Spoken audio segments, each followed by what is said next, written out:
What? What? Does this work? This. Oh, it's wrong. Oh no, this is all wrong.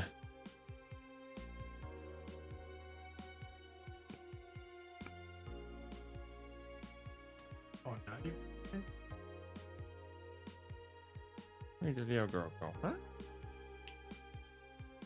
You were all fun looking at birds before you started. Hey there.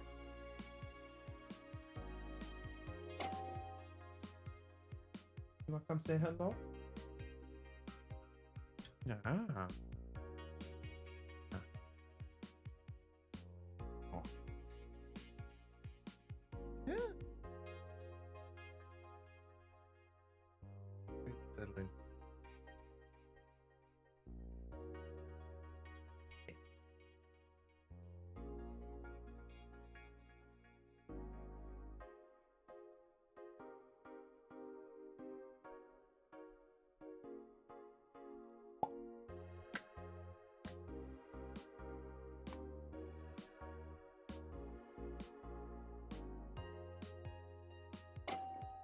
Oi.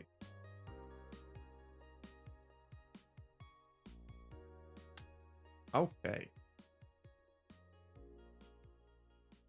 Well, it has been some time. Sound right? I guess it does. Ugh, it's hard to tell.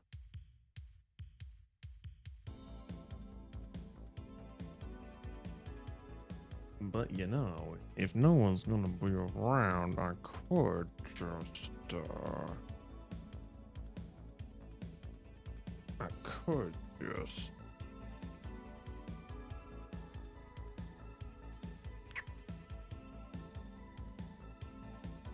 I think I will.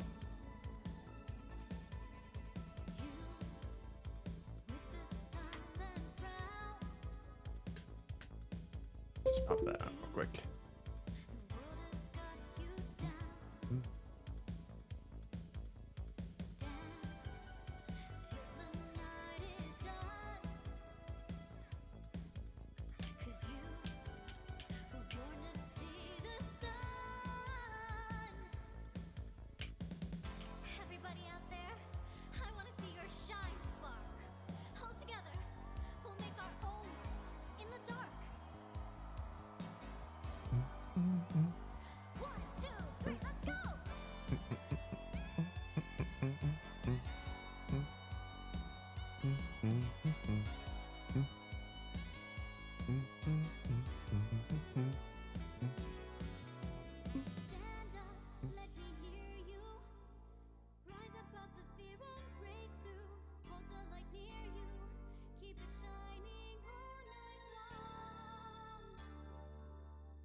Encoding overload? What are you talking about, OBS?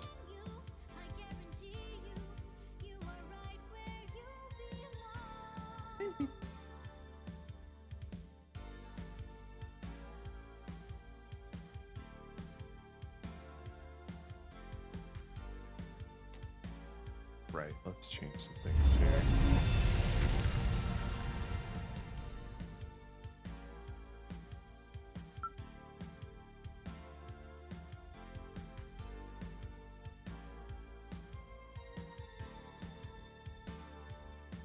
Okay.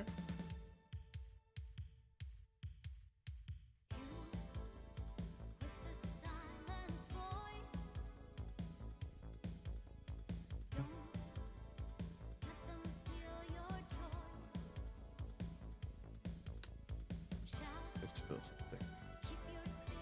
Oh.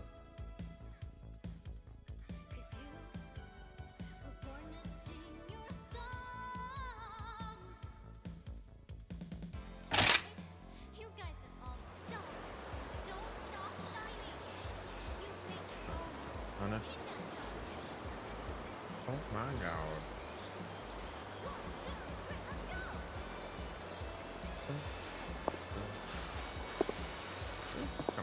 There it is.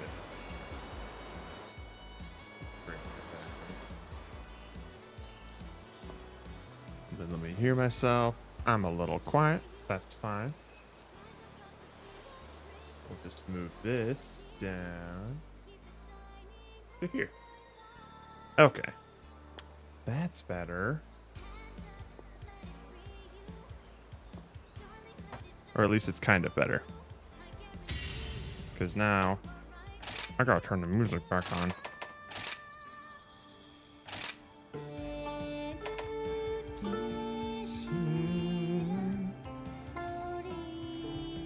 Alright, let's hear that. We'll turn it down a little more.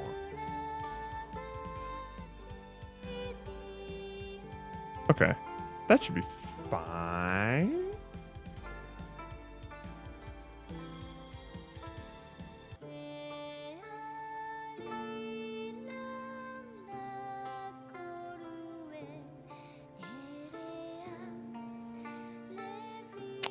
Hey, Palmo. It's not Kuno. Because I ain't gonna be playing no disco with no viewers. It's all about the chat plays disco. I'm just gonna go on a few hunts.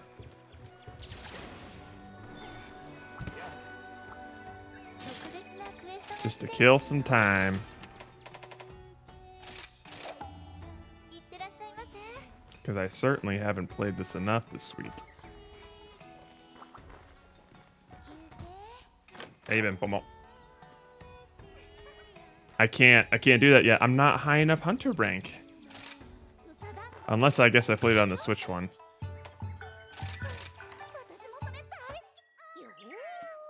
You're just in time for your favorite cutscene, though.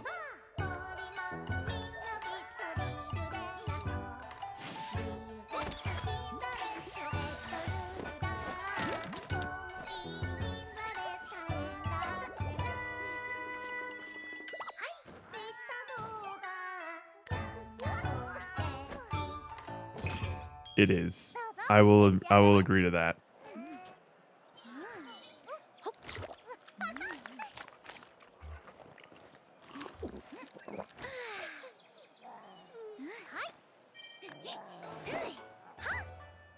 Yeah, I think I have 2 more village quests before they're all done. What it? Oh shoot, my Switch is still on. That's why it's not connecting. 1 sec. It's not. I will grant you that.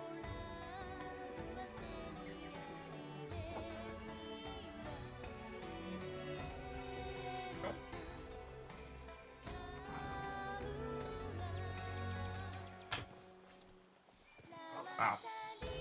You can tell that my cat does not want to get up. Normally any sort of jiggle like that makes her completely leave. But not this time. Alright, there we go. Oh, never mind. She's changed her mind. Alright, so I think it was a Rathalos and a Tigrex, which I could get away with just a dragon piece with. Although I do think I have a side quest to capture a Rathalos. Alright, so we'll do that. We'll make sure to do that. We won't kill it, but we'll make it suffer.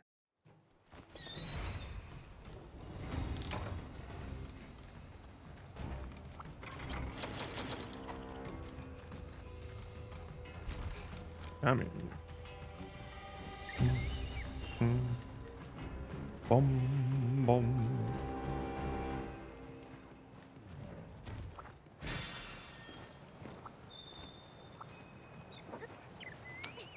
I guess I could have also pulled out the braid. I took a peek at the commentary mode in braid, and holy shit, does it look extensive.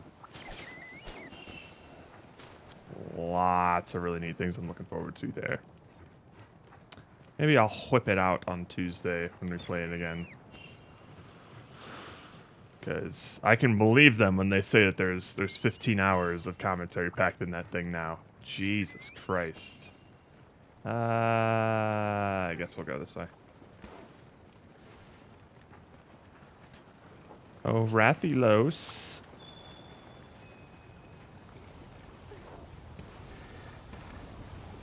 I'm a-coming.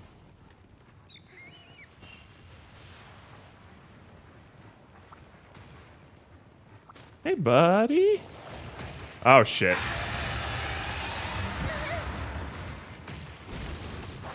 Come here. Oh, please don't. Stay where you are. Come down. Thank you. No. Wow!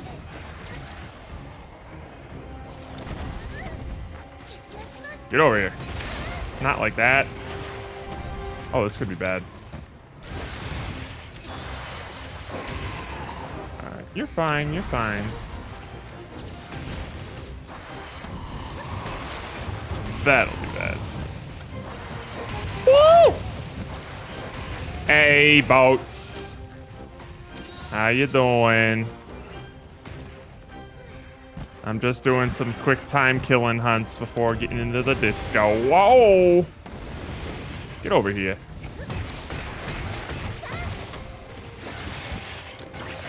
Oh, God.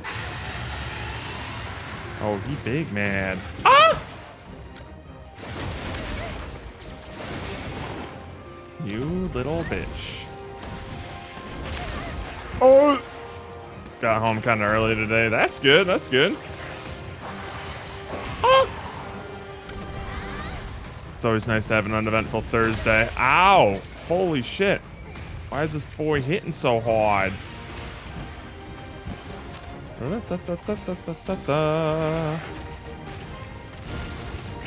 Alright.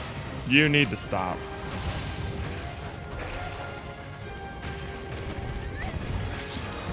I need you to get on the ground and stay there.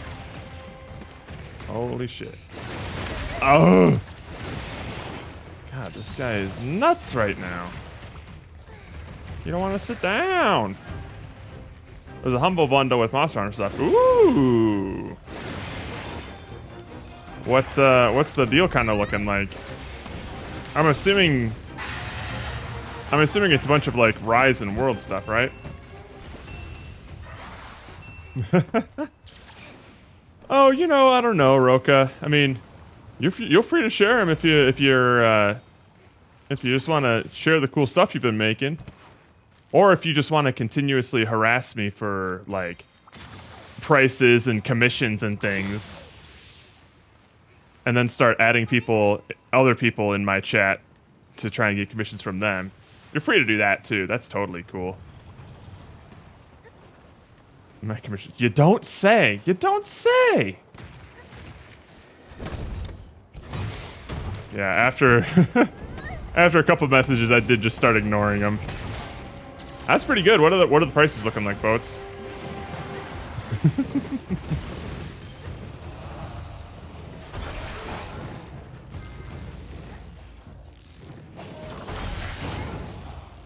Yeah, I think you missed out on that, boats. That was when you saw that somebody was like adding you in chat, and I think Massive told you like, hey, don't worry about it, man. You didn't miss anything. God, this thing just does not want to go down.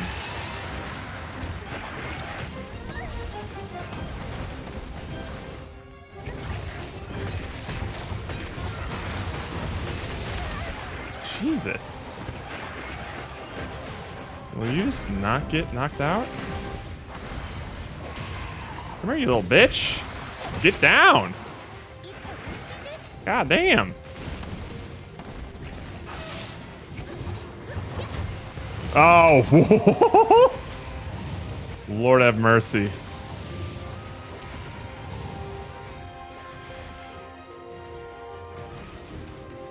I mean, sure, like I respect the hustle, but in the middle of someone's stream, especially a stream that like Oh god. Doesn't have like the most active chat in the world. Oh god. Oh god. It's not I don't know how that would ever go down well, you know? If you could please just get knocked on the ground, sir. I need you to stop being such a raging mess. Ow! I mean, for the love of God.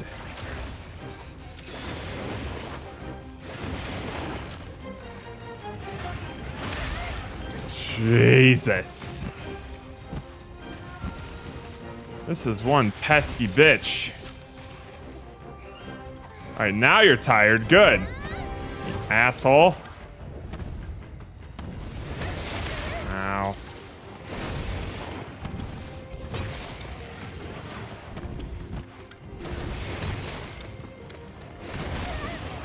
Yeesh. Oh, sick. Get me over here.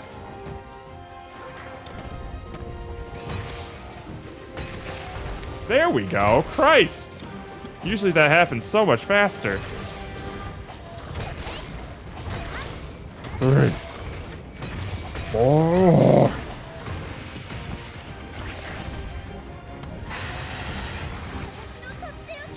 Oh, you pussy.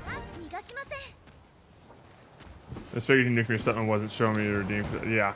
No, they were, I stopped responding, so they moved on to someone else. $10 for Rise, $20 for Rise Plus World, $30 for everything. Oh, shit. A couple tiers between with DLCs. Oh my god, Angela. No. I am busy, sir. That's a pretty good deal, actually. $10 for base Rise? That's... Ooh, good shit. I wonder how much it would be for, Oh, my word. You have to stop, sir. I wonder how much it would be for, like, Rise and Sunbreak DLC. Because that's basically the package that I got. I think for, like... I forget if it was, like, 40 bucks or something. I forget. I think... Ooh, I don't remember. That one's... That's a damn good... That's a damn good deal. Alright, Anjanath, we're coming back to you. I just went the wrong way for Rathalos.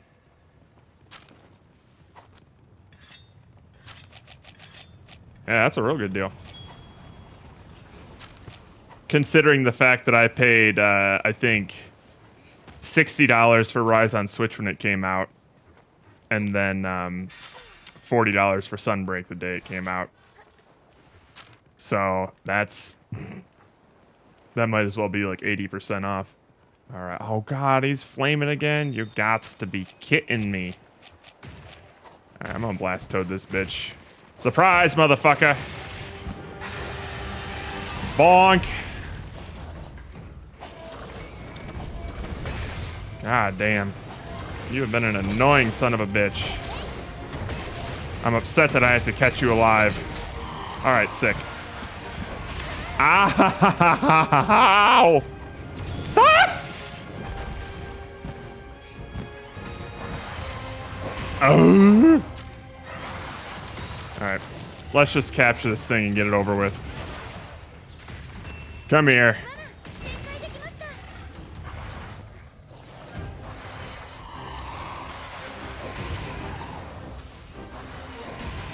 Get over here, asshole. Oh! Come here. I dare you. Get fucked. You have just been an annoying son of a bitch the whole time. Alright. T-Rex next. He's at least a little bit more manageable because he stays on the fucking ground.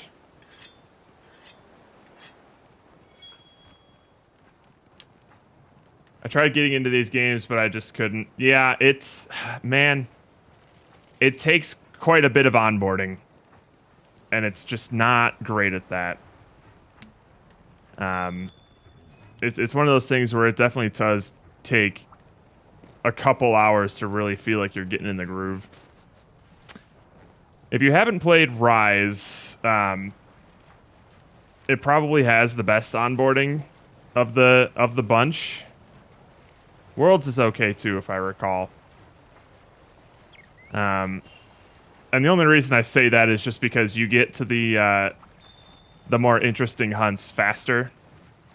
I have not tried Dauntless. I did not have time for Dauntless when it first came out, because I was still in school and still deep into just regular Monster Hunter. But I've seen some Dauntless. Looks neat.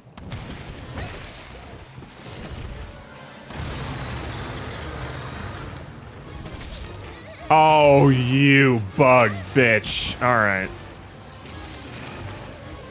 Come here, Tiki Reeks. Arrgh! Fuck yo!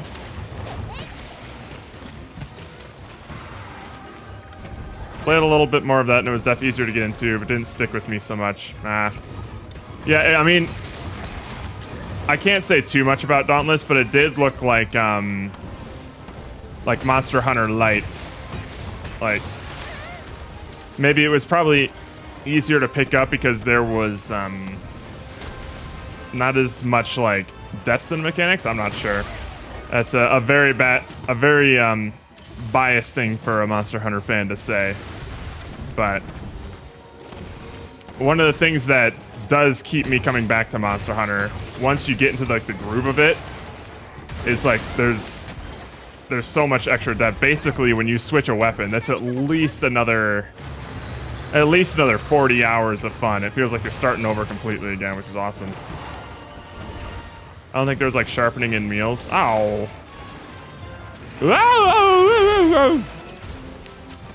I guess I can understand that. That can be a very polarizing part of Monster Hunter. But I think sharpening is a pretty great, like, risk-reward mechanic, especially when you get to like higher tiers of play, because right now it looks like there's only like 4 levels of sharpening. You can barely see the orange in that red. Oh my god. But oh, now you're down there. Cool. But it's not only just like a great risk-reward mechanic for the actual hunts themselves. I'm gonna get hit. But it's also great for like determining different kind of like weapons power viability, because you can go up to like, I think it goes to blue to pink to white sharpness above green. And some people are totally fine with like, oh my god. Some people are totally fine with just like blue or pink sharpness. But if they want to splurge for that like that delicious white sharpness, they can add some abilities to that. They can pick weapons that have a higher chunk of white sharpness, or they can, you know, choose to sharpen that during battle. So there's that part of it where it plays into both the combat and the preparation part. And I think that is what really makes the game loop in Monster Hunter appealing to me, is the preparation combat loop. So like, you learn how these monsters fight, you learn what their weaknesses are, and then you kit out your loadout based on those things that you sort of learn and pick up, and have like an encyclopedia of what you're sort of hunting. And that also goes into like the meals that you eat and how you prepare and stuff like that. And a lot of this isn't as relevant in the early game, but late game stuff, it's like I was literally making like fucking spreadsheets on the most effective way to like up my DPS and things like that. Like, there's a lot of cool considerations that you can take when you get to like more of the late game stuff. But if Dauntless doesn't have like a defined like prep loop and has taken out sharpening and stuff like that, I can see like how it would definitely be easier to pick up, that's for sure. But it might not have as much staying power in terms of like the late game grind of it. I don't know. Again, that might just be a me thing, who's all he's ever really known has been Monster Hunter. But when I think about the stuff that I enjoy about this game, it's always just like learning the behaviors of the monsters, what their weaknesses are, what their weak points are, and also how to get as good as you can with like the weapon that you use. Like again, you could put 100+ hours into a weapon, and in my opinion, it doesn't feel boring. And then if I ever wanted to change it up, switching a weapon is like playing a whole new game. You said something about... Alright, unfortunately, this is one of those monsters that I actually need to focus on or I will die. Yay. So I'll read your messages after... Ow! After this. Both of these boys have just been rage machines. It's annoying. Come here. Oh god. Oh god, I am out of wire bugs. Not good. Oh! Out of mega potions. Definitely not good.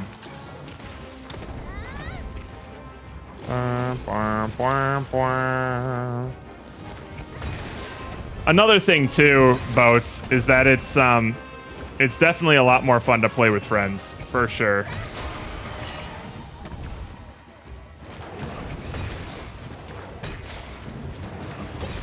It's a lot more fun to hunt chaotically with like a group of people. But I'm guessing you didn't even get to the stage where you were hunting too many monsters, just because the early game of Monster Hunter, they really drag out the tedious, annoying things that you have to do, like go out to this place and kill like 5 small little creatures. Now go out there and find me like 10 blue mushrooms or some shit. Yeah. Having a playgroup definitely helps. I don't think there were sharpening and meals. I think the weapons had 2 modes too, if I remember. Okay. I mean, if each of the weapons... How many different weapons were there? If each of the weapons had 2 modes, that's kind of cool. But there's actually also just like a surprising amount of depth to the combos and the chaining that you can do with Monster Hunter weapons. There's a lot of like little nuances that you kind of pick up while you're hunting rather than just like in a tutorial. You could equip cores, I think it's called, to have bonuses and elemental affinities, and that's kind of their version of... No, man, that's not enough. Because, like, I'll go through all of the stuff that you can prepare and customize with this. It's kind of insane. 7 weapons? Okay. That's not bad.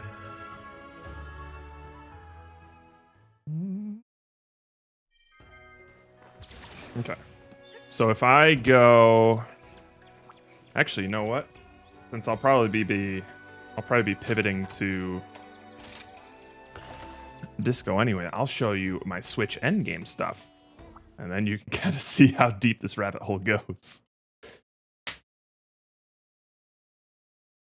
Oh, cheap viewers? No way, Matt. That seems awesome.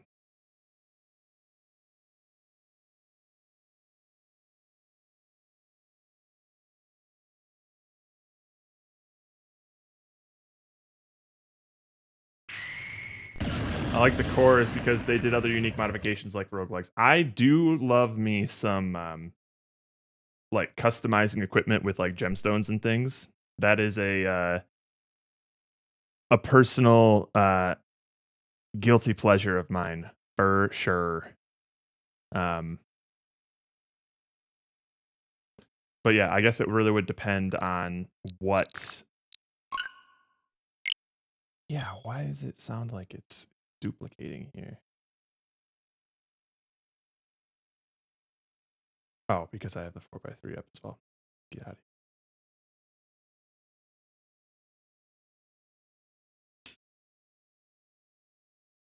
But I am a big fan of that, especially when it comes to like combining them for different kinds of like synergies.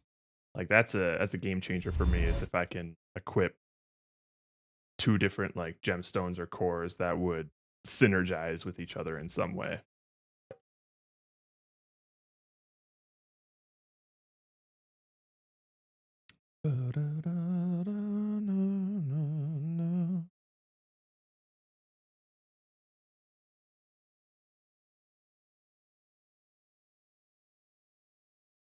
Oh, I know it's been a while since I played the Switch version, so I'm sure there's plenty of add-on content.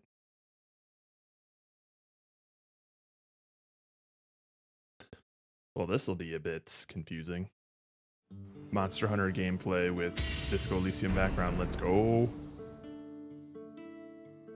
There's my boy. 434 hours. And I only ever played with one weapon. Good God.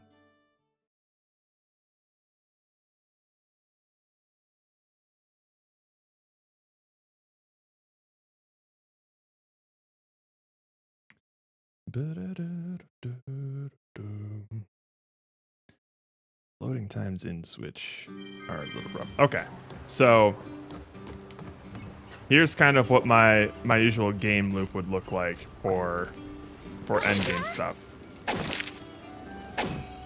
Go to the little quest lady, see like, oh, there's new ones here. Alright. So I would maybe see like, sure, let's do a Crimson Glow of Valstrax. Why not? I would go into my pause menu and be like, what the hell is Crimson Glow of Valstrax weak to? We'll see. I play a slashing weapon, so I'm going to want to go for its head and neck. Alright, cool. It's basically weak to every single element except for dragon. Alright, that simplifies things for me. Wait, hang on. Does it have any... Okay, and you can't really inflict any sort of status ailments, except for Blast, which my weapon currently does, but let's see what else we have here. Manage equipment. I have a loadout for every single different elements, essentially. So let's see, would I want to go fire, ice, water, thunder? Alright, I think I'll go water. Do you get that? It fills out after you fight it the first time, or I think after you discover it the first time, it pops into this little thing. So the first time that you fight it, you're kind of going in blinds, but you can change your loadout in the middle of a quest. So after you discover it, you can maybe like go back to your tent and see if you really want to min-max the weakness of it. It's not 100% necessary to be hitting its weakness. I think I brought Dragon the first time that I fought this thing. But it helps, you know. And then I'll also see, like, all right, what do I... Let's say I wanted something from this Crimson Glow Valstrax. Let's say I wanted some seething crimson liquid. It's like, all right, cool. So if I want this seething crimson liquid here, I see that it's a 15% chance to get it if I complete the quest. It's a 20% chance if I get it by breaking a part of it. So its head, back, or chest, it's looking like. If I break its back, it's 10%. If I break its head or chest, it's a 20%. That's cool. And it could potentially drop it. However, I can't get it from capturing it or carving it. Or let's say like I wanted to get like the tail. The tail's probably easier. There's a 10% chance to get it if I, just do the quest normally. But there's an 80% chance to get it if I cut off the tail and carve it. I cannot get it if I try to capture it. So that tells me, okay, cool. So I don't need to bring traps. I need to kill this thing if I want to try and get that tail. So these are the sorts of things, because when you're looking into sort of like your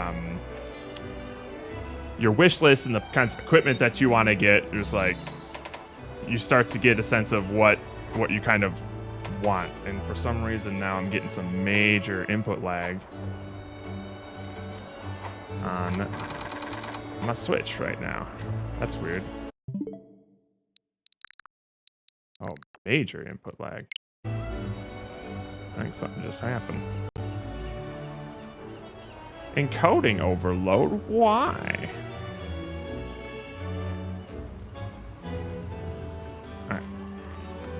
So there's that. And then let's see. Let's go to... Where are Meowcenaries in this game? I think they're up here.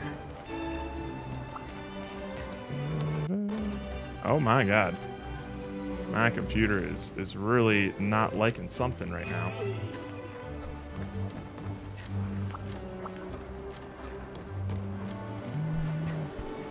What up, Riz? Oh, right. I think they're over here. A message from Elder Buggin. Oh, here's the buddy stuff, I think. Yeah. Right. So I'll set off my buddies on some sort of quest to get me some farming materials. I'll make sure that they're trading for some rare materials for me to craft some stuff. Go do all that thing. My Switch still has some massive lag to it. Go over here. I think I have some... Yeah, I have some talismans cooking, so let's see what kind of skills I have. That's fine. That's okay. Alright, cool. Because another thing with this equipment is if I go to my... equipment info. All of these... Hang on, let me maximize this again. You'll see I can't really point with my mouse on the Switch version, but you'll see in the slots section, like the third row there's different gemstones that are inside of these things. And I don't have these slots in the early game of the Steam version of Monster Hunter yet. But what this essentially allows me to do is customize how my abilities are. So I've maximized my water attack. I've maximized my handicraft, or at least as much as I could, to get extra sharpness. And you can see that extra sharpness with that little blue line there. So I splurged on some abilities that increase the sharpness of my weapon, so I can get that little pink slice there, because that's the prime damage output right there. So I handpicked all of these armor pieces that have already built-in abilities, as well as whatever abilities that I wanted to attach with the gemstones. And a lot of these synergies will work with...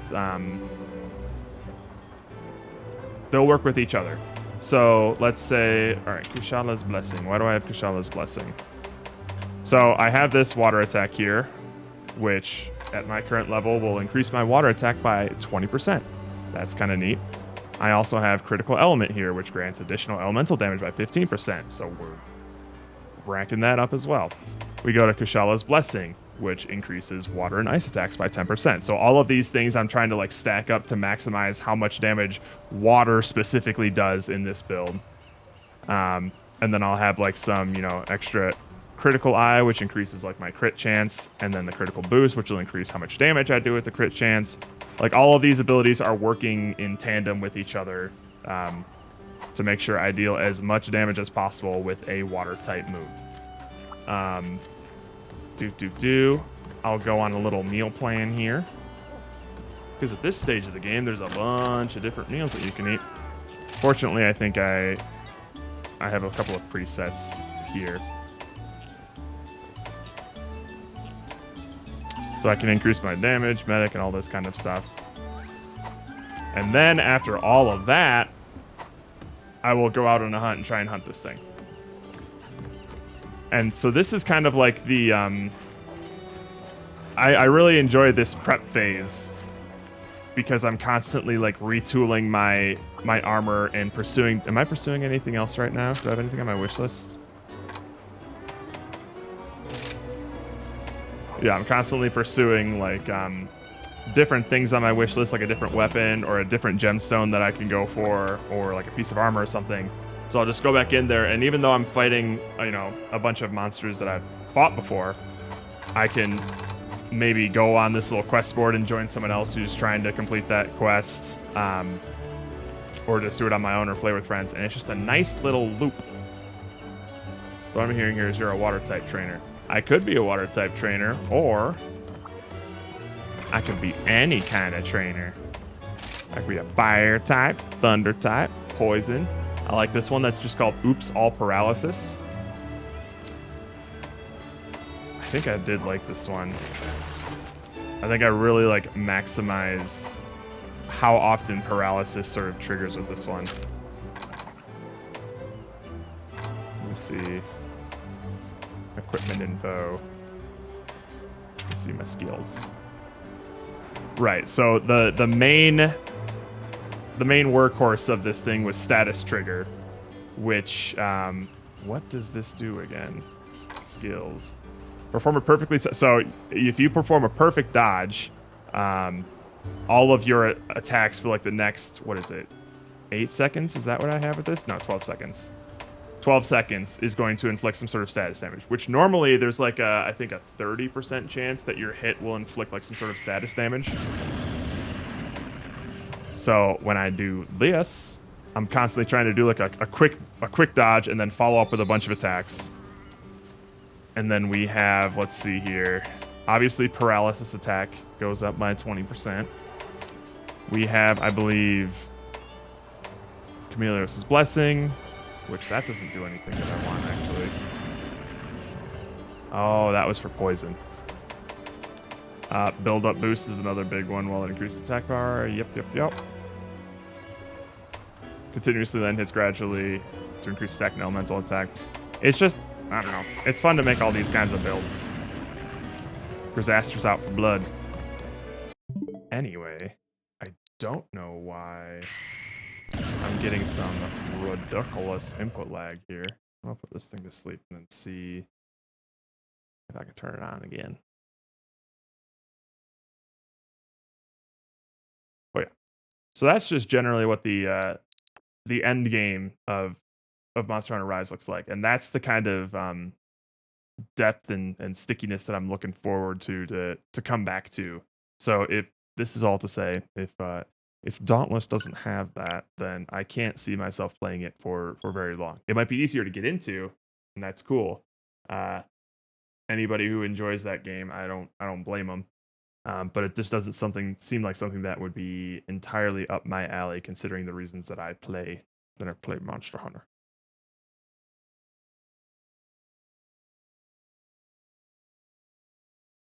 Anywho, I guess we can get it. Let's go.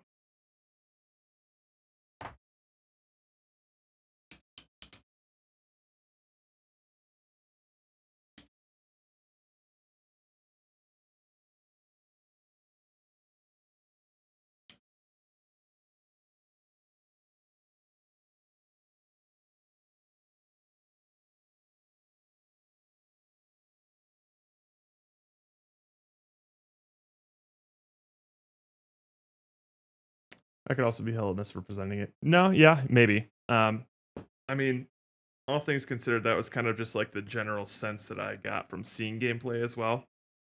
So I could be misperceiving it, but what you said kind of lines up with what I thought it was, so I kind of just ran with that. We could both be wrong on all of this.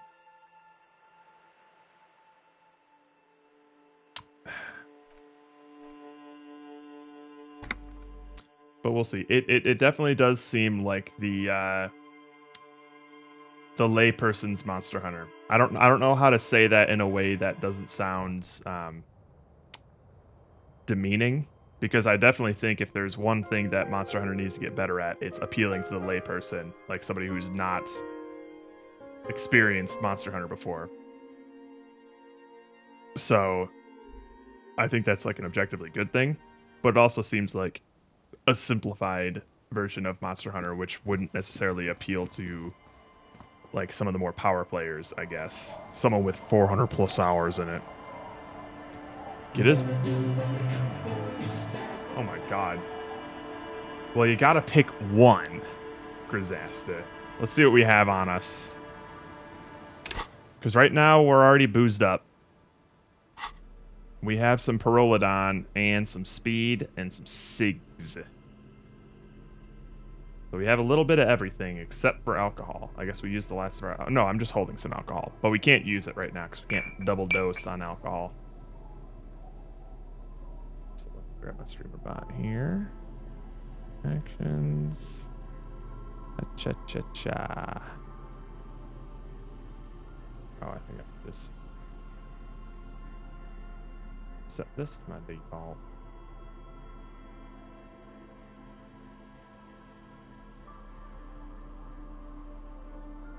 There we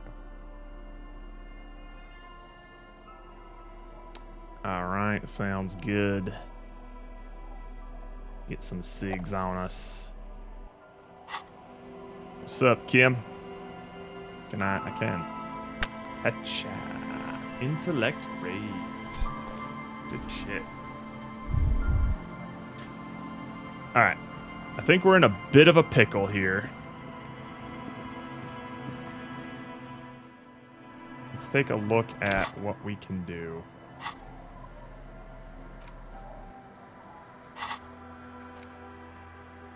Yeah, for some reason I'm not seeing like the prompts to check out these places. Well, you'll have to excuse me for a second. I think I got a speck of something in my eye.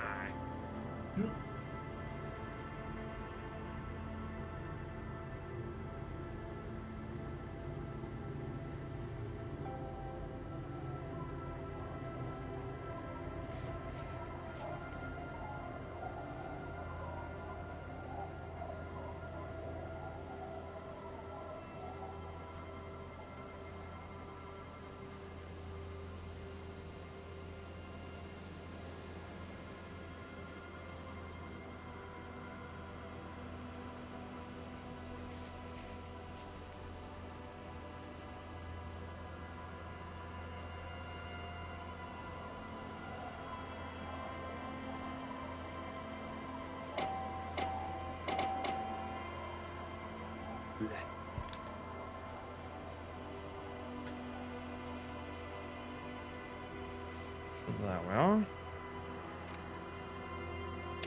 So I can try to join the commies reading group. I think a lot of these are. Oh, we could try to talk to Smoker on the balcony. Forgot about that. A lot of these I think are blocked by white checks right now.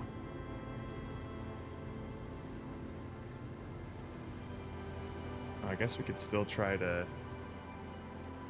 try our luck with Lillian the net picker and a date.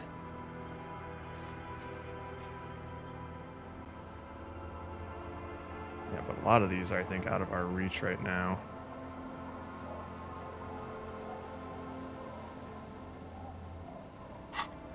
It's fine. I do believe that we can't do anything with Suna yet. Because we failed the perception check. But let's double check. Let's just see.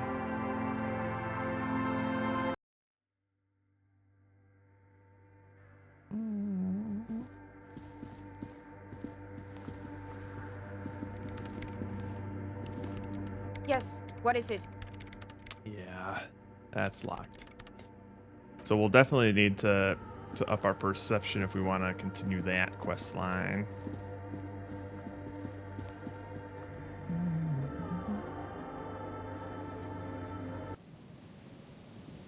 And I don't think we can do anything with the Ravers yet. I think we've already sort of outed them in their drug trade, and we got a good chunk of change out of that thing. Hello again. Can't do that one.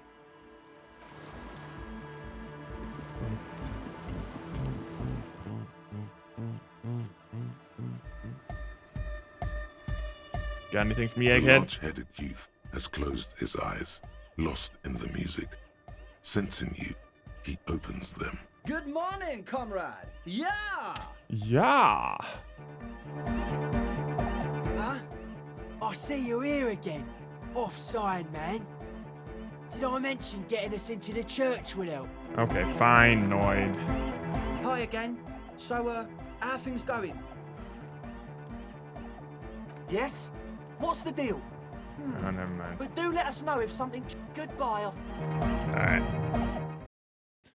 So we just need to help Suna with her project, and then we'll be able to get those boys in.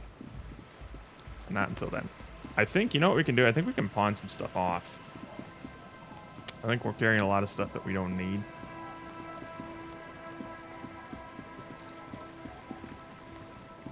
Run.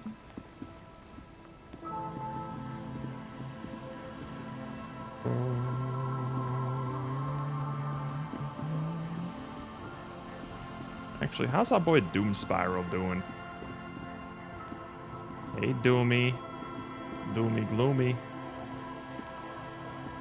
Tequila sunset. He nods in appreciation. You got any more stories? I do. But as you can see, my fuel tank is running quite low. If you catch my drift. Jeez, I already gave you some. I don't want to keep doing that. I don't have any on me right now. Lie. Cottonmouth is keeping my tongue imprisoned. He shrugs his shoulders dramatically. I got you some more booze. Can you tell me the next story now? Of course. Drink first, story later. He holds out his palm. All right, here's the Not beer. much, but it will do. He grabs the bottle from your hand and uncorks it immediately. The tale I'm about to tell you is an urban legend particular to Martinez. That said, I first heard it from a former bicycle courier in Coran. There are many variations on the basic story, and the details often conflict. What everyone agrees on is that nobody knows the exact nature or identity of the phenomenon. It is indeed, Pomo. Are you telling the story of the headless? Shut the fuck up, Rosemary. Summer of 44. 17-year-old Gertrude Het is walking home from a late shift at the harbor. It's almost midnight. She stops for a cigarette near the canal. Our heroine finds herself enjoying the peace and quiet the canal provides. He looks up to the skies as if searching for peace himself. Yeah, this is the ragtag bunch of hobos that we partied with after we crashed our motor carriage into the water. Cool people. They call us Tequila Sunset. What she doesn't know is that her peace is about to be shattered. From behind her comes the clattering of hooves. Startled, she turns around, and what does she see? A horse? Well, yes, but it's the man on the horse that's of interest here. A man... The pause is long and dramatic.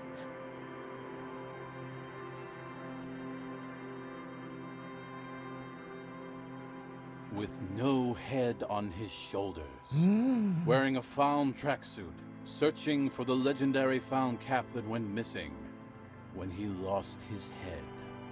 Wait, I thought the headless fallen rider rode a bull.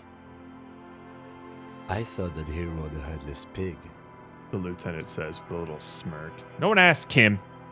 Well, there are many versions of this story, the most peculiar of which has the headless found rider riding on the back of another headless man. What? That sounds pretty implausible to me. If I hadn't lost my keys that one time, I'd agree with you. But life is a cruel mistress. Takes a sip. Gertrude Het may have been the first to witness the headless found rider, but she wasn't the last. Oh no. Tell him about the two feminists by the locks. Fuck, Rosemary, they were dating. No one said they were feminists. Everyone always misremembering this stuff. This wouldn't be the De Ponte Delgado case, would it? What? You know it. I read the case file. But please, go on. Right. Early autumn of 46. Ula de Ponte and Eva Delgado are fishing near the waterlock long after the sun has set. The wind picks up. A sky already dark now blackens. Water starts falling from above. The first cold rain of the season. The women are caught in the downpour. They act quickly. Eva gathers the rods whilst Ula turns around to reach for the tackle box. When she sees something, her shriek is so violent that the residents of the nearby apartment building believe lightning has struck. One sec.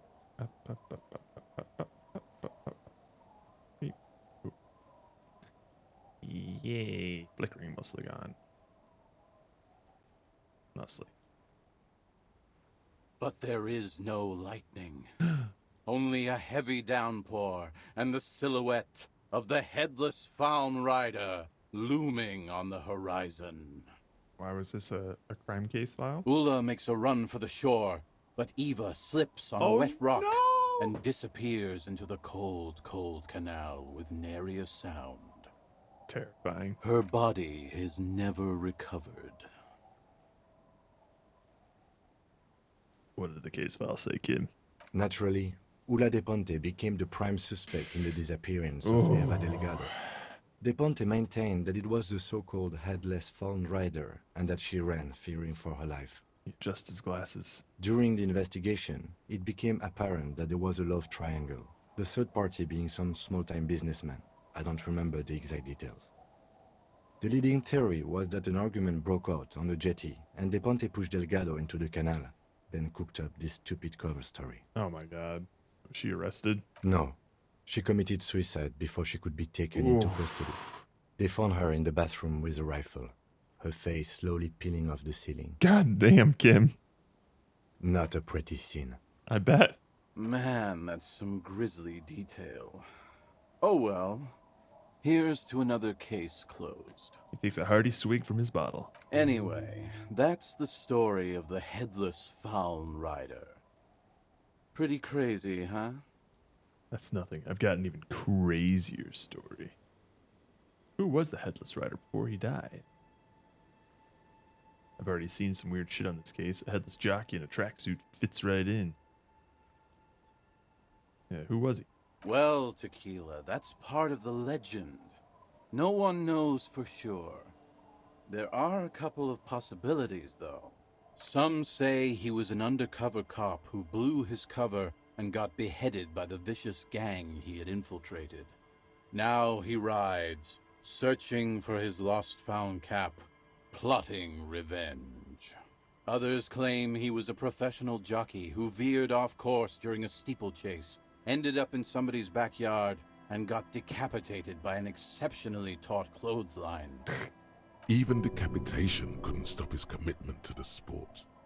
Are you that committed? Damn straight. Personally, I think he was just some guy who hanged himself from a really tall tree, and the fall was so violent that his head came clean off.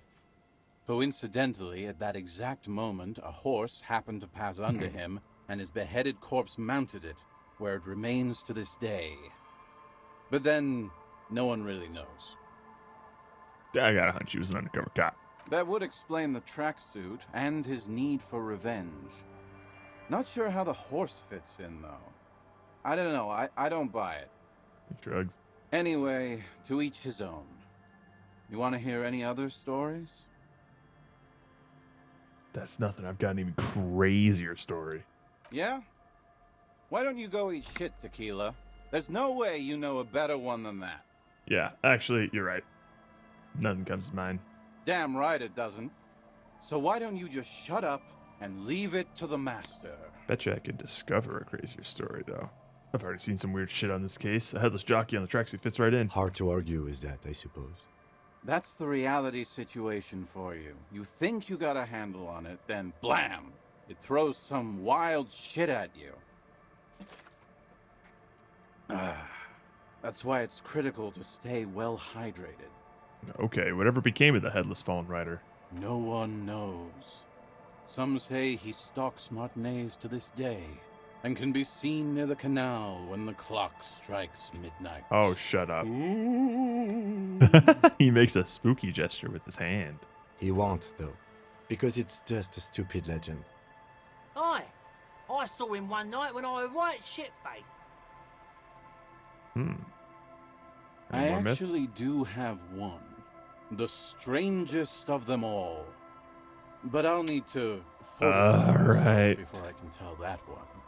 Do you have anything to fortify old Doom Spiral? Tell me you got some story juice.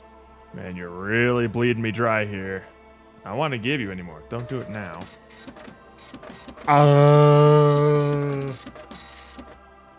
Hey, Gordy. It's very hard to tell a story when one's mouth is dry.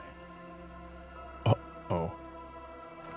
Yes, it did. Alright, we're gonna get some more booze for our boy here.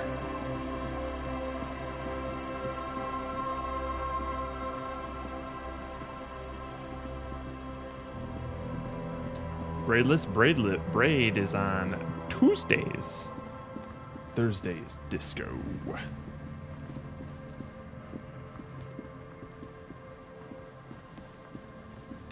Disco. Even though we started with a little bit of Monster Hunter, I mean, that's the plan. Every week we get a little closer.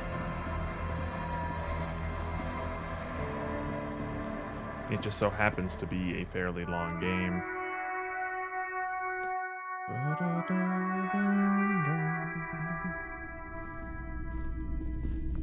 Hello, hello. Sure, let me have a look. Anything else you're thinking of selling? I don't think we need this postcard. And I don't think...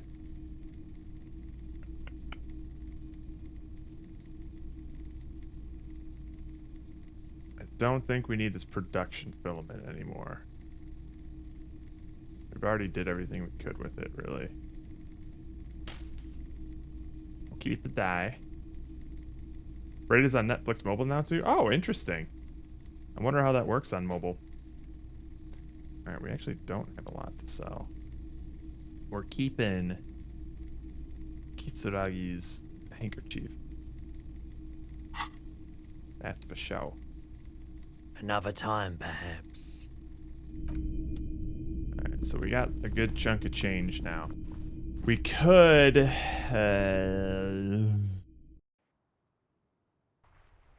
couple of things we could spend that money on.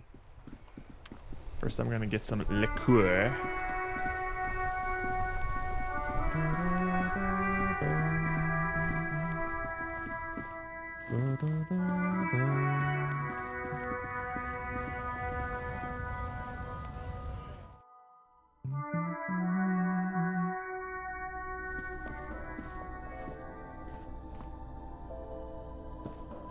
A colorful Again, I'm obliged to inform you that both alcohol and cigarettes. Shut Here you up. go, mister.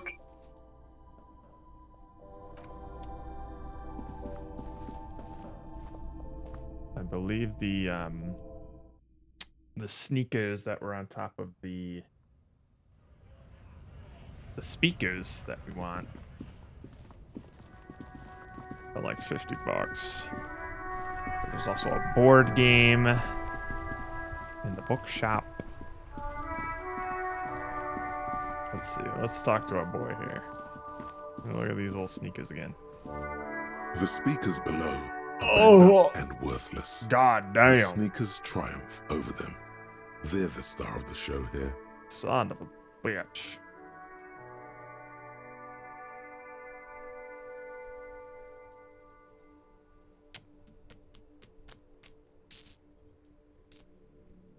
So we have those.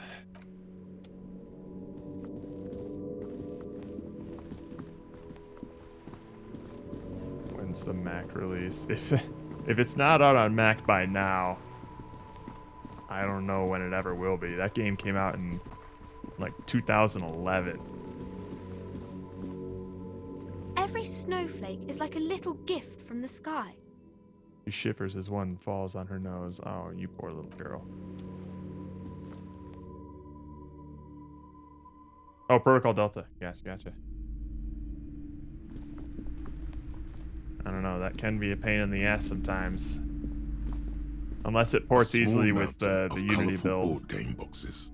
There are numerous types of games for all ages. A lot of shelf space seems to be taken up by. So we can either get Suzerainty or... You know what? I'm going for the sneakers. Fuck it. Hey, we don't tolerate such hateful speech in our chat, Gorley. No one deserves to be called that. The speakers below are banged up and Right, I wonder if I can talk them down. Everything's still cool here, officer. Fine. Alright, give me the the speakers sneaks. below are Super cool. Now the premium lifestyle is yours, officer. Do I get the speakers too? the sneakers seem to vibrate in Yeah. my hands with an almost mystical energy. Speakers from the People's Republic of Samara. Give me that. The junk is yours, officer. Thanks. Happy listening. Try Yeah. not to hurt your ears with that Samaran garbage. Oh, shut up. Worth.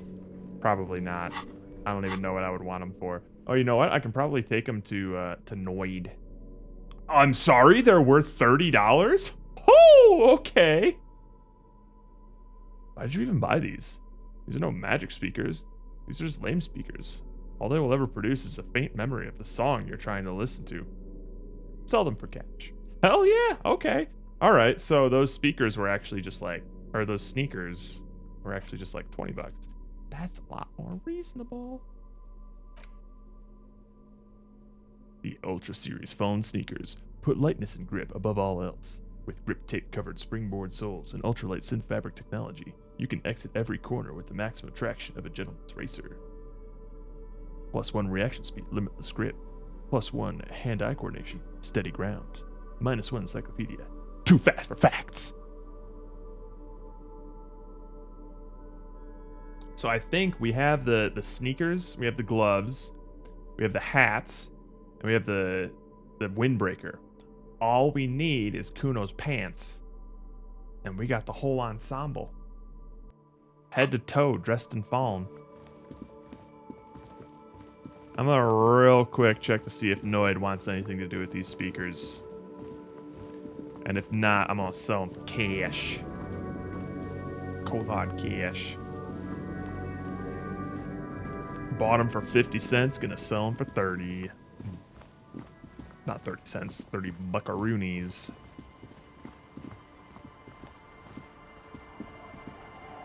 Try to keep up, Kim. Oh, we also got the alcohol for Doom Spiral. Let's go talk to Doom Spiral. Also, am I stupid? Could I have just bought... The legend! He's back! Oh, I could And have... firstly, I got smokes and piss and a little speed to spice things up.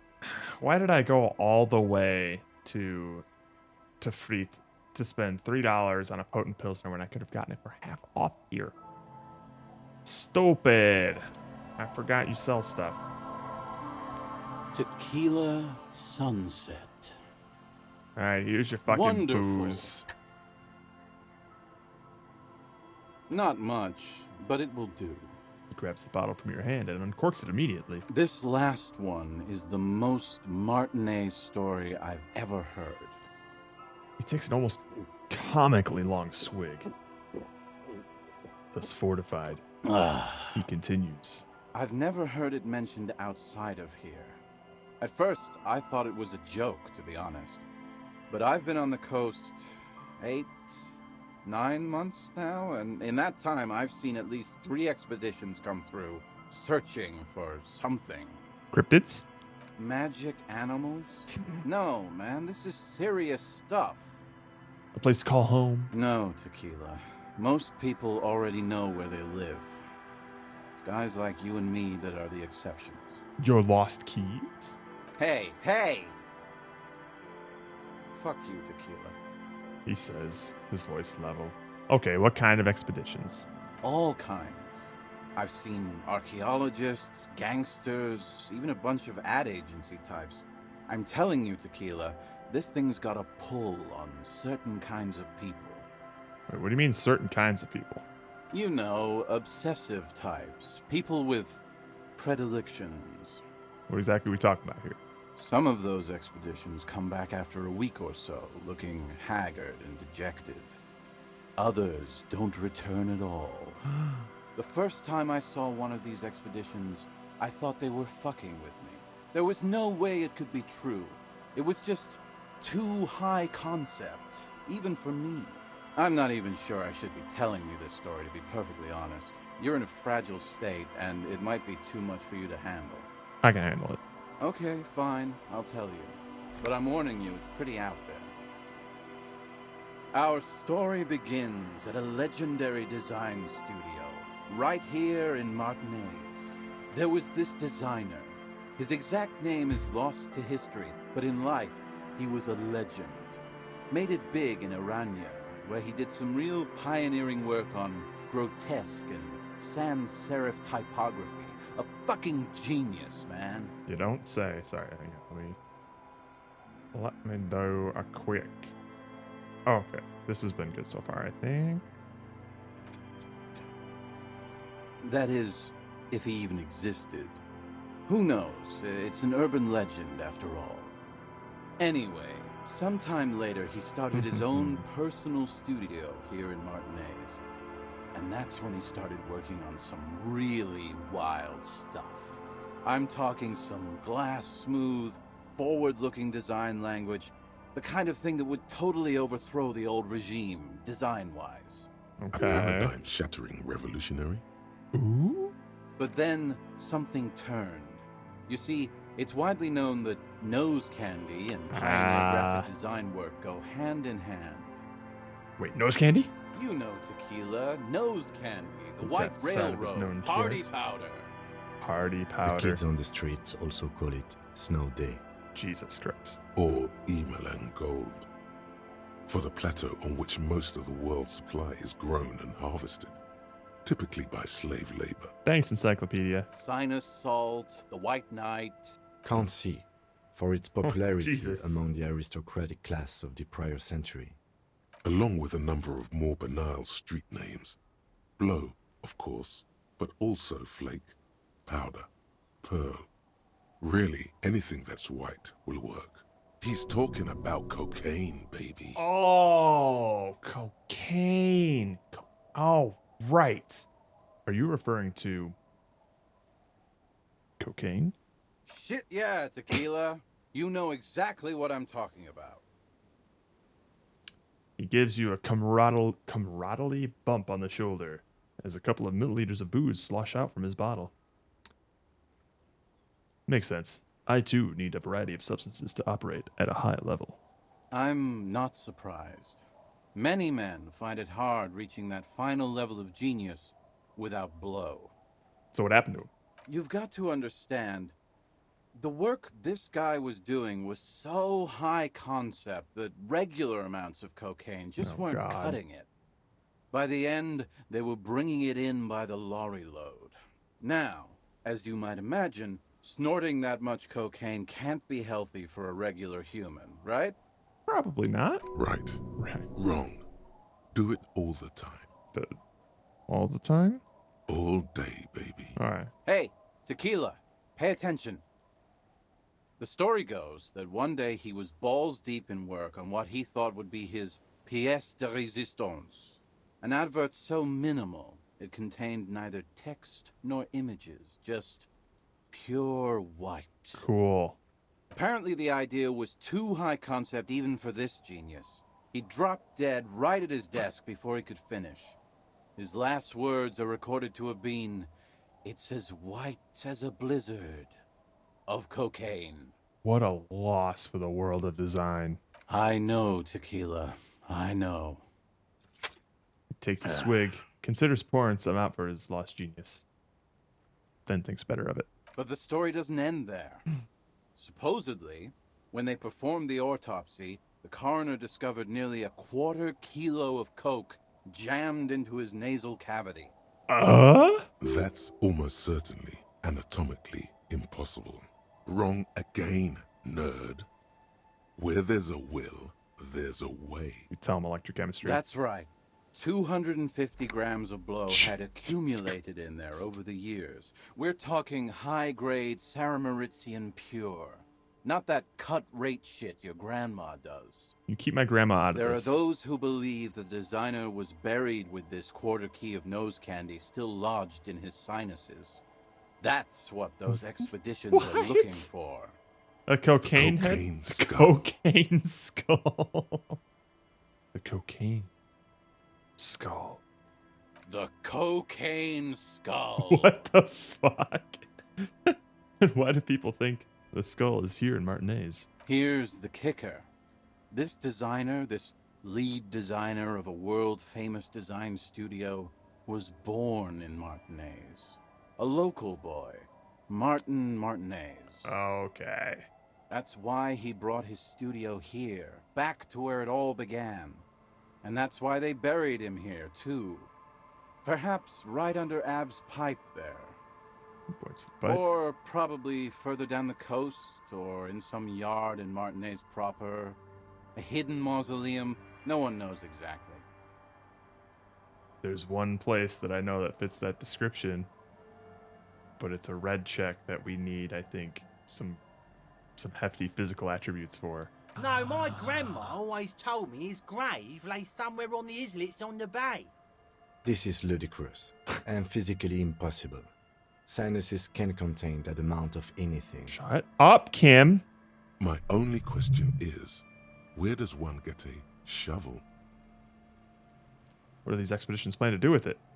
The archaeologists say they want to put it in a museum. The gangsters say they want to sell it on the black market.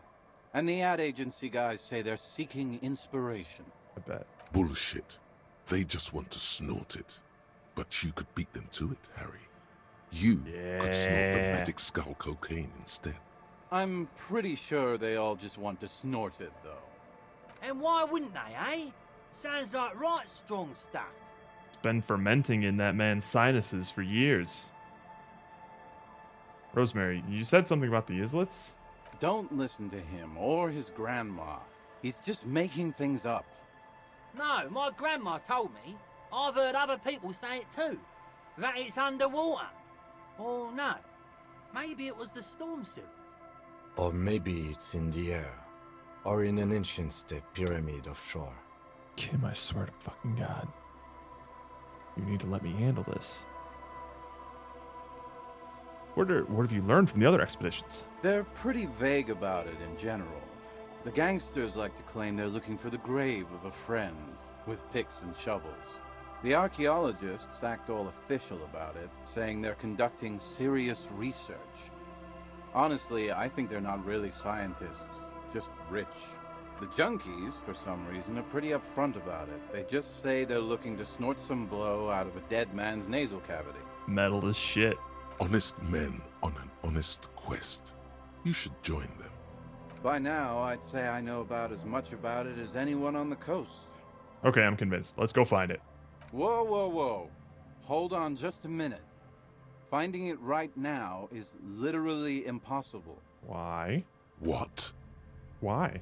For one, the way is blocked by that big lorry that says Delta Logistics Company on the side. You definitely have to search the area behind that lorry too, yet it is impassable.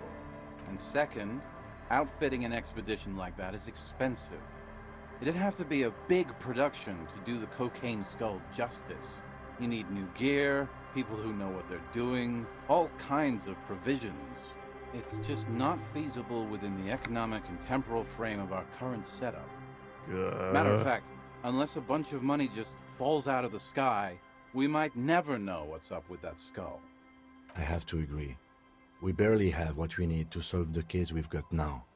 We can't afford to run around chasing after quasi-mythical pieces of drug paraphernalia. Kim. For 1 second, I need you to not be a buzzkill here. Besides, it would look extremely bad for the RCM to be caught up in something that has Cocaine the skull word though, cocaine Cam? writ large on it. The PR is tricky on this. Damn, it's too bad. Wait. Maybe there's another way. Maybe up around the coast. That's what I'm saying. Don't give up now. Yeah, well, that's the reality situation for you. Who knows, though? Maybe someday we'll get our chance. Any more stories you can tell? Not that I can think of, currently. I guess that makes sense. You have been drinking a lot. That might be the case, yes. Okay. I think I know where we can get that cocaine skull. However, it is barricaded by a red check. And I don't know if we have the muscle to muster it. Alright, let's go talk to Noid, see what he thinks about our speakers. If he doesn't care about them, then we can just sell them.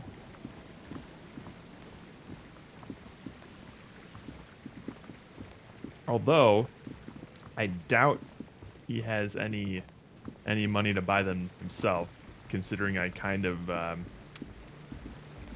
robbed them, forced them to give me a bribe so that I wouldn't rat on them. But let's see. Huh? I see you here again. Offside, Damn. man. Did I mention getting us into the... Alright, shut up. Just because we're The launch offside. headed. Good morning, comrade. Yeah. Yeah. Hi You. again. So, How things nothing. going? All right, we're Goodbye. selling these speakers. Getting them out of our hands.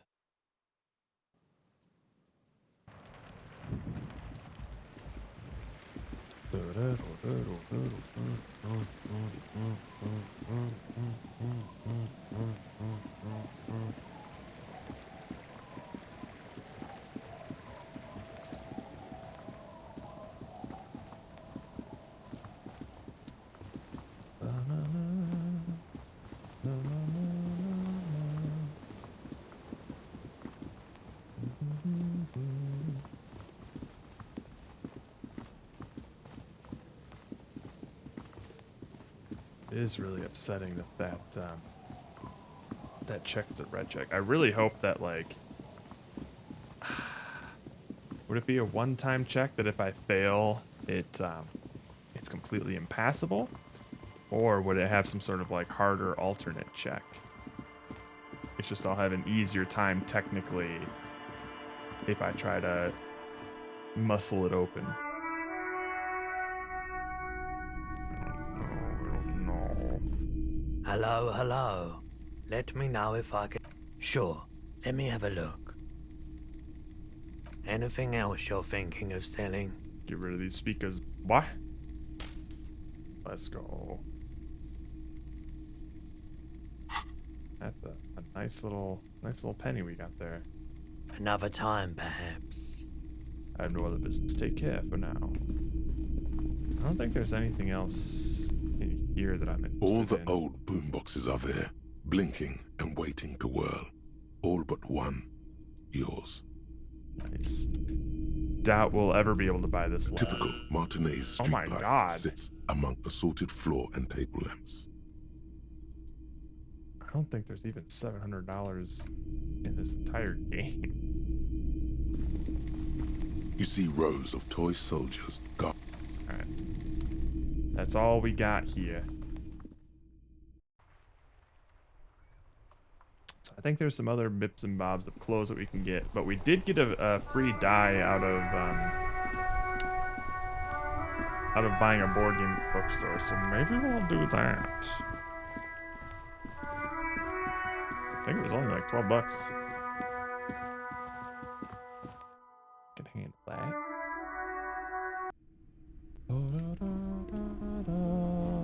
A small mountain of colorful board Yeah. Wonderful choice, sir. A wholesome family game. Didn't ask. I'll see what's in it. A civilization building board game where you get to choose a nation and set off to colonize and exploit other cultures. A star-shaped note on the box proclaims the game now includes a completely new genocide option. Cool. In your hands, you hold a brand new copy of the game, Suzerainty. It's snugly wrapped in a skin of plastic. The cover features a charming illustration depicting a mass of grinning laborers loading goods onto a ship, while a richly dressed administrator oversees their work. The exact location and time period are left deliberately vague, but it's clearly meant to represent the economic relationship between the Revacholian suzerainty and its many vassals. The box has a nice heft to it. You hear the rattle of individual wooden tokens and feel their weight shifting back and forth. Even before you open it, you can tell that this will be a meaty game of grand strategy and complex player interactions. The plastic wrap rips off as easily as a bodice in a tawdry historical romance. Okay. There's a hiss as the lid slides off. Inside, you find a thick, full-color rulebook and more than a dozen pouches of various wooden components. Savor that new board game smell. A mix of wood, paper, and ink, all wrapped in the sweet must of cardboard. We can play with Kim. Alright, hang on, let's read it first. Welcome to Suzerainty, a game of economic strategy for the whole family. The rulebook is sumptuously illustrated and thick as a Gradian novel. Finally, a proper game to teach children about the importance of trade in the global economy. Economic strategy, more like rapacious plunder and exploitation. Finally, a proper game to teach children, Revacholian children, about their glorious history. It seems problematic, but it is important to teach children about basic economic concepts. Sure. The colorful illustrations depict cheerful workers picking apricots, hauling marble sculptures out of crumbling temples, and harvesting a strange magenta-leafed plant. Everyone is smiling. You begin to suspect there may be a political agenda to this so-called family game. Only one way to find out.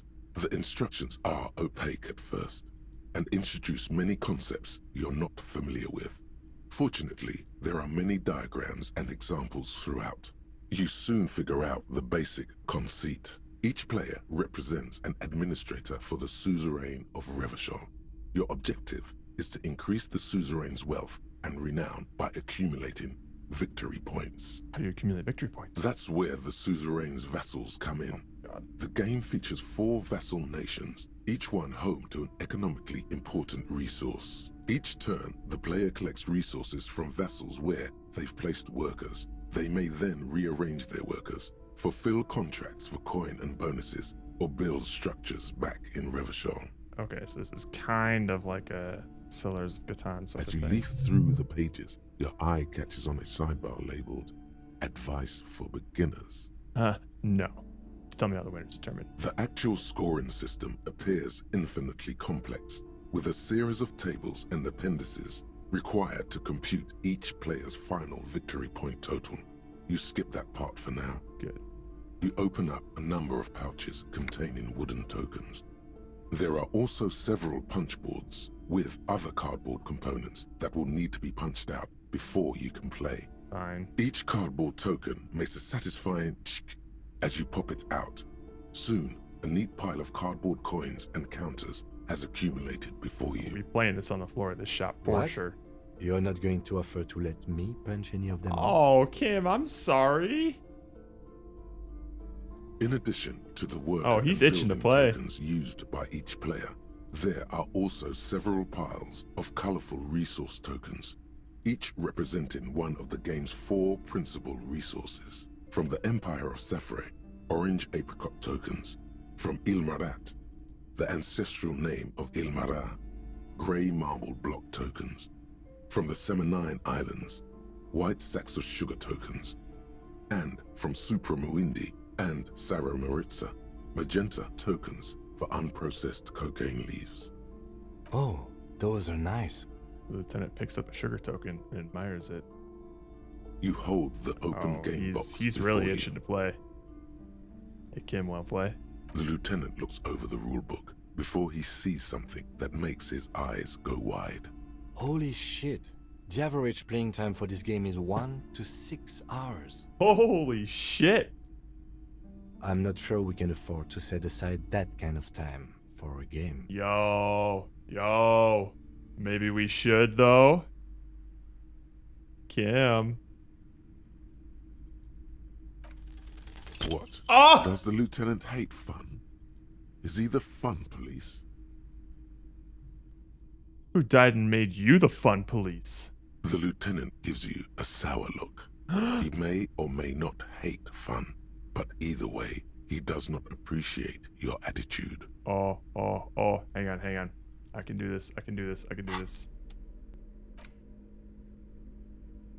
We're maximizing our odds here. Slurp up. Let's go. All right, Kim. Yes? Kim. Oh, wait. Oh, wait. I found out what the pail is while you were gone. Wonderful. What is your takeaway? Wait, you're not surprised? I can't stop a grown man from learning about the fundamental geographic and anthropogenic features of our world, can I? Perhaps I was overprotective, is what's insinuated. I think it's terrifying. Then I was right to spare you from it, no? Anyway, the pail is no more terrifying than, say, water or death, that we are stuck behind our eyes for all eternity. He looks around, pensive suddenly. Excuse me, large topics are not my forte. You seem stable enough. Keep it that way. Now, was there anything else, or should we get to it? I know exactly what we're getting to, Kim. We are playing a board game.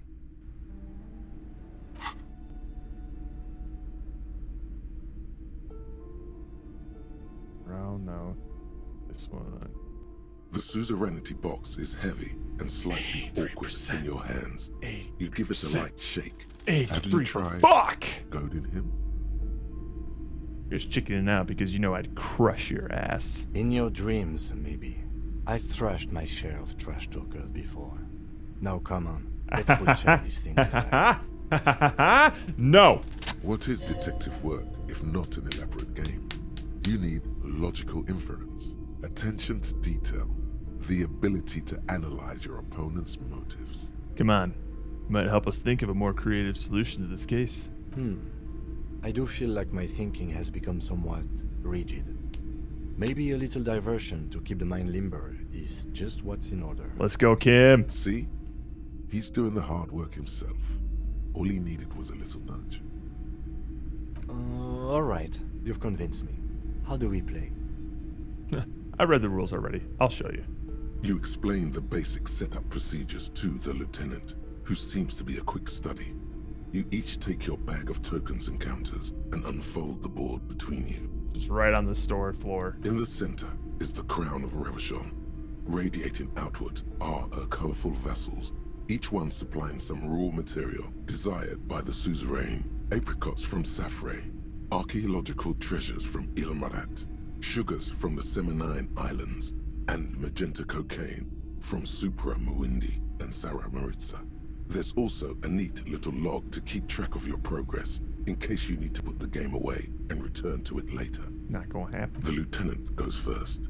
He draws a contract card and moves several of his workers to the Safre territory of the board, and the others to the Seminine Islands.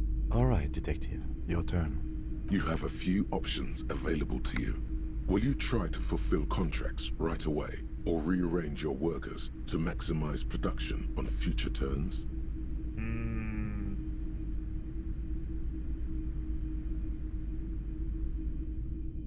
Let's let the workers rest. What? It's the very beginning of the game. Your workers haven't even done any work yet. Okay, make them work a little, but not too much. That's more like it. You produce a handful of archaeological treasures and a smattering of other resources. Meanwhile, the lieutenant spends 2 of his sugar and 1 of his apricot tokens to complete his contract card. He is rewarded with 4 coins and a round wooden token that he places in the center of the board. Shit. That's a market. It's worth 2 victory points. Hey, why don't I get one of those? Kim, can I do my first turnover? I think I messed up. Glower silently. Hey, why don't I get one of those? Don't worry. It was mostly just luck. You'll earn some points soon enough. What is that patronizing tone? You're one of the suzerain's trusted administrators. You may need to put the lieutenant in his place. The lieutenant returns your baleful look with a satisfied grin. Man. Come on. Is that your game face? Yeah. You're practically broadcasting your position to the lieutenant with that expression. Glancing over the board, you see several possible strategies. Pressing more workers into service would increase your economic output and help you to survive a possible conflict with the lieutenant. Or you could ignore your labor supply and focus on fulfilling contracts for points and resources. I see. Those aren't your only options. You could also show your workers how much you appreciate them by investing some of that wealth in them. After all, they're the ones producing wealth for the suzerain. Rhetoric. You know communism's not gonna work in this board. Well, sure, you can do that. It's just not a terribly effective strategy, but then it's up to you.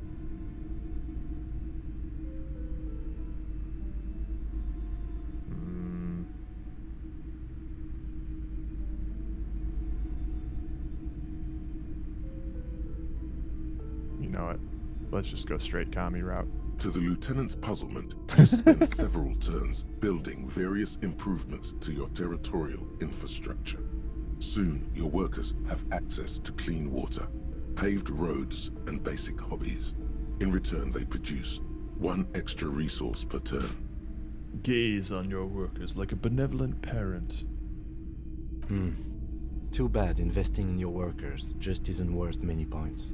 What do you mean? Take a look at the scoring tables in the back. The lieutenant turns to one of those appendices that you skipped over earlier. You see in Table 8C that investing in territorial infrastructure multiplies your final victory point total by 1, which is to say... no. Whereas, erecting monuments in Revachol gives you a multiplier of 5. Okay. So you're saying the values of the ruling class are completely divorced from the well-being of the people who generate their wealth?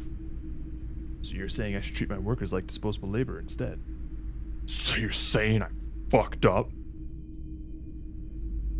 Yeah. Yes, precisely. Now it's the lieutenant's turn to respond. He moves aggressively onto the Safre territory. Soon, his workers are producing a steady supply of extremely valuable apricots. For several turns, you struggle to respond to the lieutenant's burgeoning apricot empire. Eventually, you relocate the majority of your workers to Supremawindi and Saramaritsa, where they begin producing a bumper crop of cocaine tokens.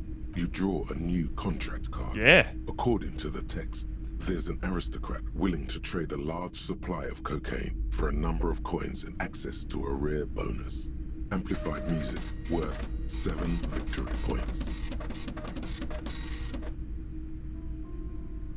We're playing a board game in a video game on the floor of a bookstore.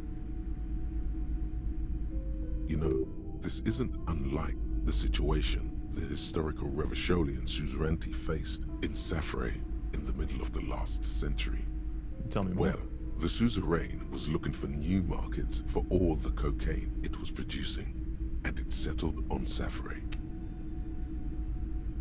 By introducing cocaine into Safre under exclusive contract, the suzerain created an extremely valuable captive market for an extremely addictive product. Oh shit. That's fucked up. If you could somehow get the lieutenant's workers addicted to your cocaine, you could not only make them less productive, you would also force the lieutenant to pay you for your cocaine tokens each turn. Can you even do that? Yes, you can. It's right there in the rules. Now's your chance. Show the lieutenant what happens when he patronizes you. You've reached a critical strategic juncture. How do you respond to the lieutenant's aggression? Sorry, Kim. You're not gonna like this. Introduce the lieutenant's workers to cocaine. Rock and roll, baby. Go for the contract. Attack the lieutenant and steal all his resources. I'm bored with this. Let's do something else. Or give back to the workers. Alright, this seems rather critical. A critical juncture. Where are they going to go for the contract? Give back to the workers. Introduce Kim's workers to cocaine. Attack Kim and steal his resources. Or do something else. Oh, someone doesn't like the board game.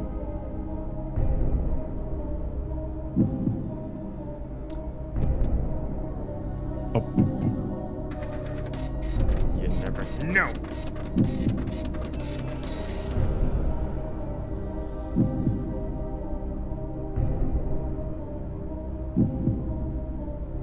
But I want to keep playing the board game. Oh, there. Oh, there's a bunch of print cards. Looks like it's going to come down to a coin flip.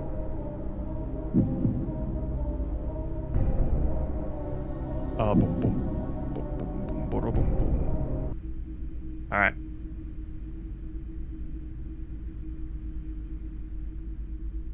Option 1 is going to be heads. Introducing the cocaine. Stop playing the board game is going to be tails. Here we go. Cocaine time.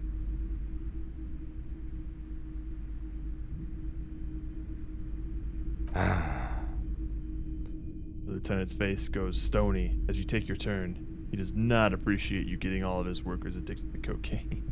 With each passing turn, you slowly bleed the lieutenant of coins as his own workers become less productive and more dependent on your magenta cocaine tokens. Yo. As a matter of historical fact, this is almost exactly what happened in Safre. To this day, fully half of the former Safre Empire remains dependent on international aid in exchange for a steady supply of cheap produce.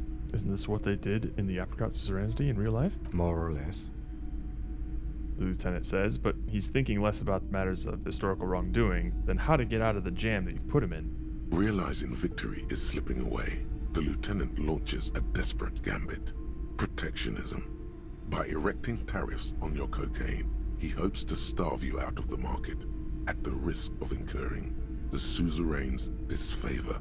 The end game is upon you. Do you escalate the trade war with the lieutenant in hopes of crushing him with your economic might? Or do you ignore his aggression and focus on building the mighty victory column structure in Revachol herself? Ooh. Alternatively, you could throw the whole game away by trying to build a public education system for the children of your workers. The choice is yours.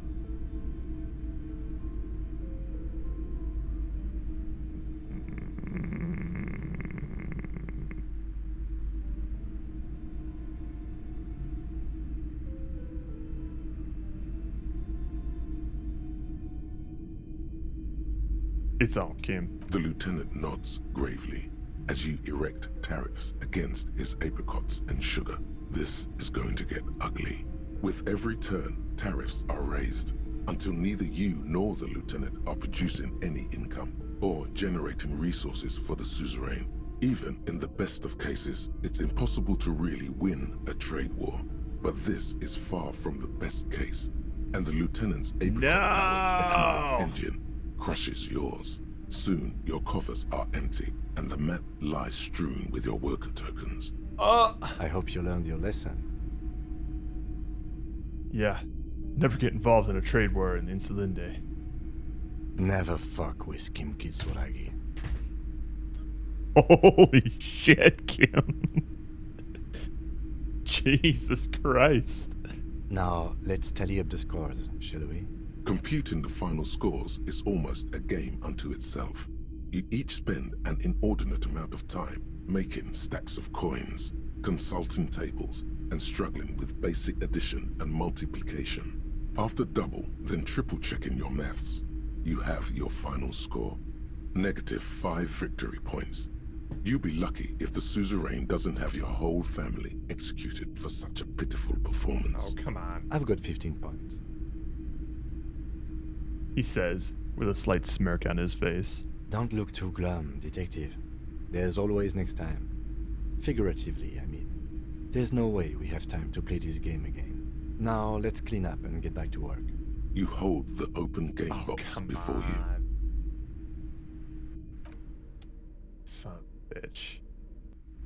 Okay, so that was mostly just a way to kill time, I see.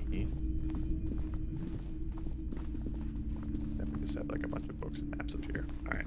Well, we still have a solid $18 to our name.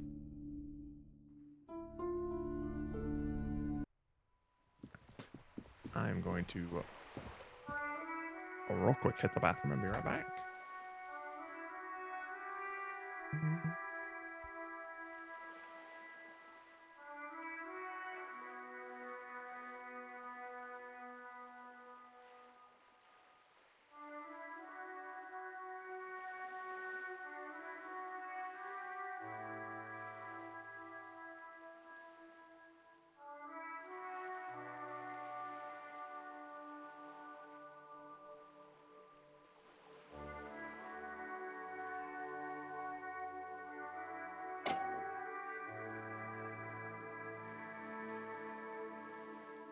Nice shot!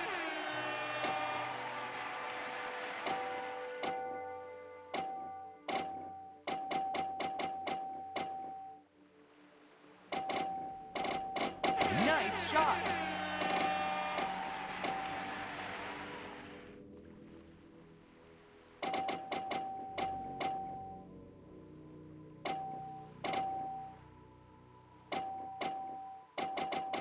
Nice shot! Nice shot!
Nice shot!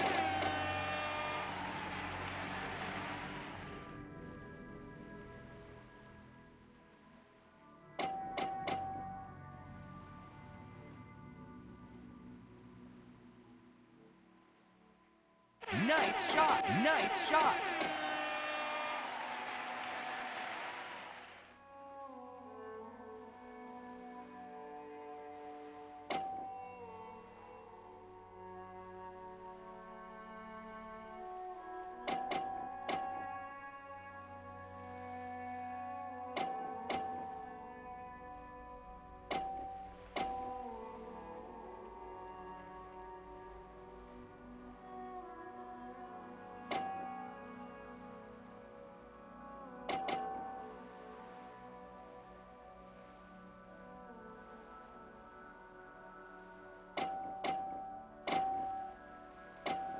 Nice shot!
Forgot to turn off an overhead light before I started streams. That's why I would explain why I was so flickery.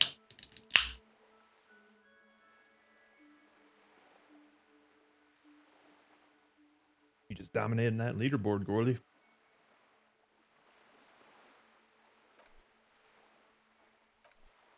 Suppose we have the same. Wow.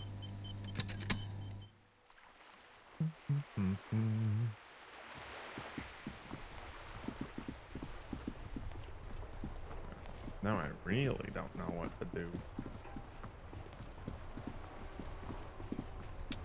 I suppose we could try for the cocaine skull.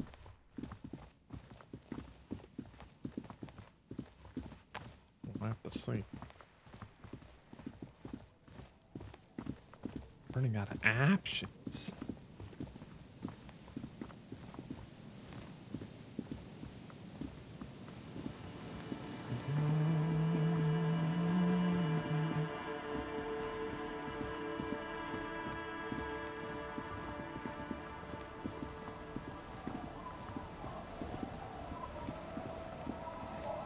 Wait a minute, Lillian, are you still up for a date? Is that still a thing, or did I botch it?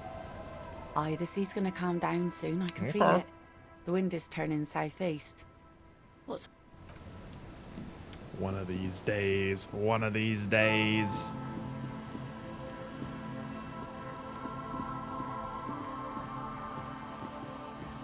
Alright. Wait. I believe this is a physical stat, and I'm gonna need some booze for that. So let's get some from my boy over here.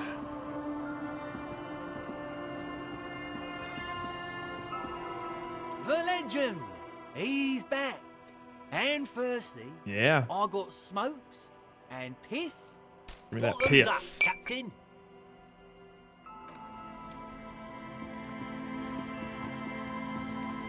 Oh boy.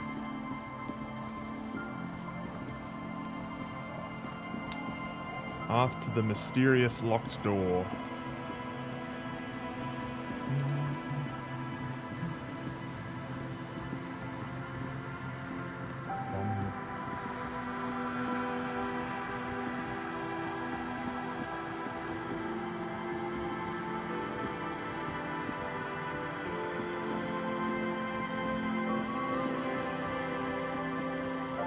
This right here.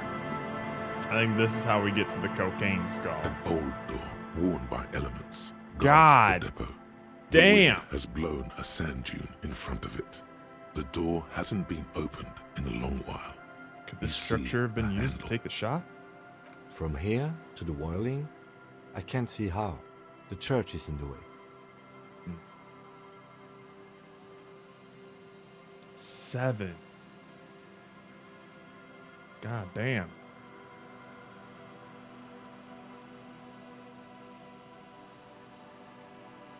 We really can't, can we?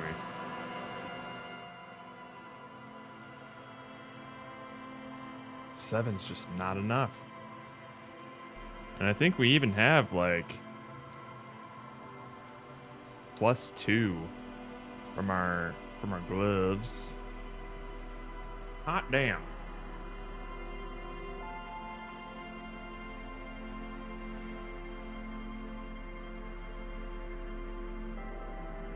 Is there any way that we can ratchet that up?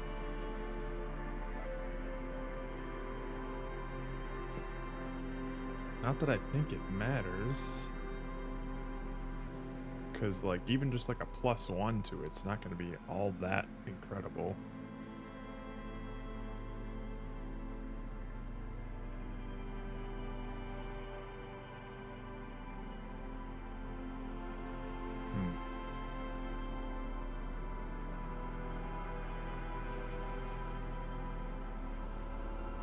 No. Wow, we are already maxed out on interfacing, at least for our current skill level. Man.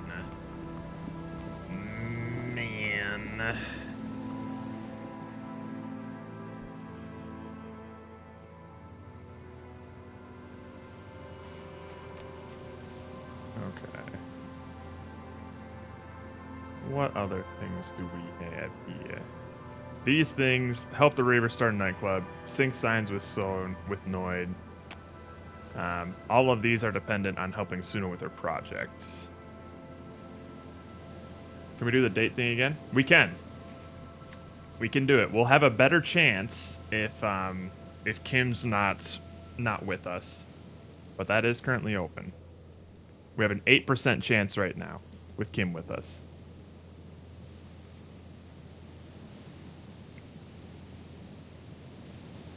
Objection! So what are we doing, Rook?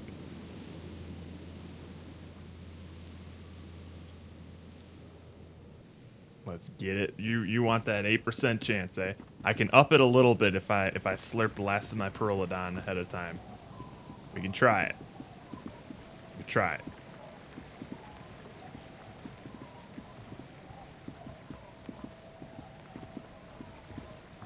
Oh, you believe, do ya? You're walking in with that that alpha confidence.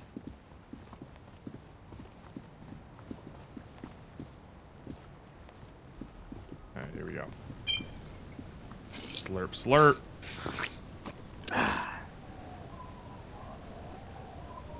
I'm sorry? Let's get a little bit more of that Nosafed in, baby.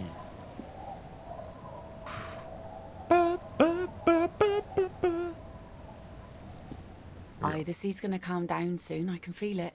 28% chance. Southeast. What's on your mind, officer? That actually raised our odds quite a bit. All right. Alcohol, man. That's exactly what she needs. Now make her see Failure. I like you, but I'm afraid to be around you because you're a woman. I want to be close to you, and there's but one way to intimacy. All right, well, we've already done these two options. So, Rook, I'll let you decide how we're going to fuck this up.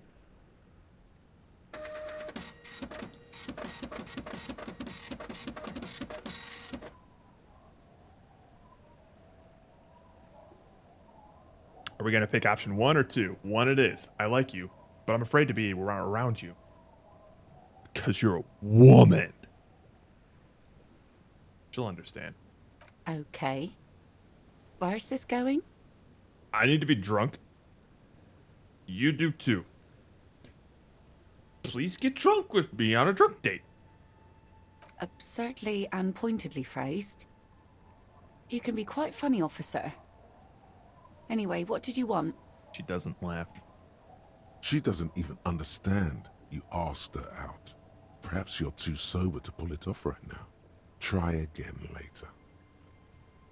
Good Lord. Damn it. What do you mean, damn it?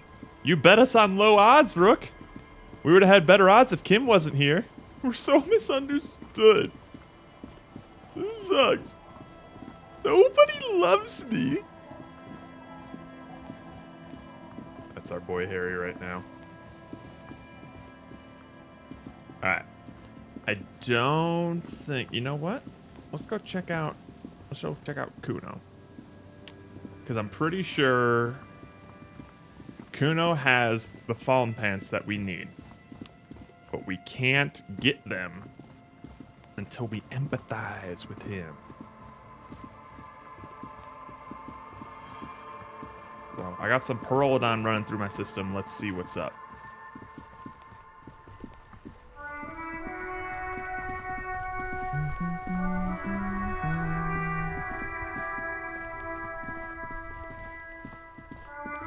We might as well try and run through some of the empathy checks here.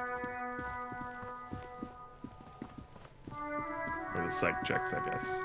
What up, Kuno? Fuck does Kuno care? God damn it. Make it work. Go, go, go. Do it. Work, work, work. Make it work. Kuno doesn't fucking care.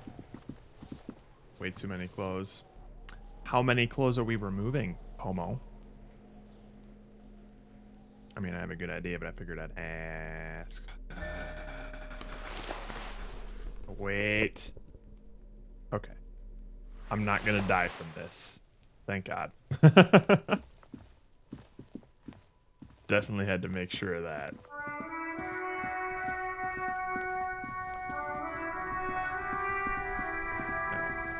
Yo, I got some Perlin on my system. What is up? Make way for the master poet.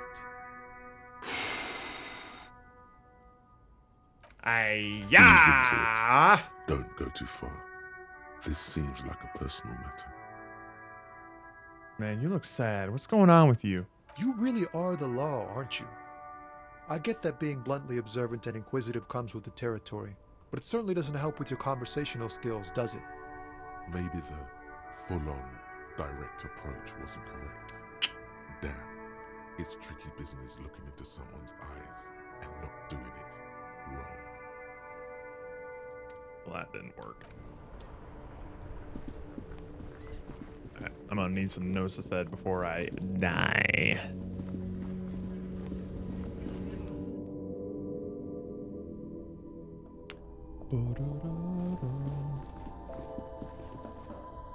A small cabinet on the wall is filled with various medicine bottles, nasal sprays, and blisters. Okay, here. I hope St. Okay. Baptiste makes you feel. Boom. Boom, boom. We're running out of white sharks.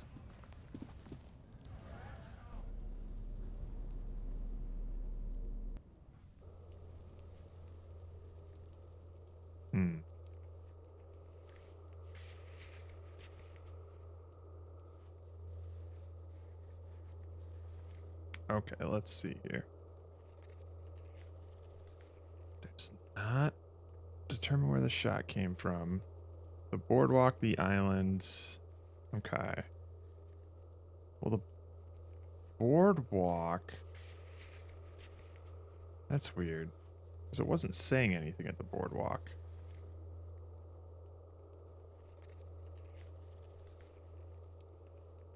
And I'm pretty sure we can't talk to Titus right now.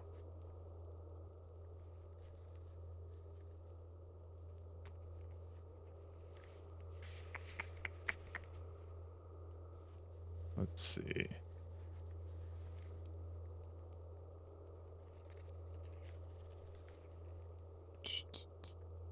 Can't do the ward. Well, we don't need to do the warded door.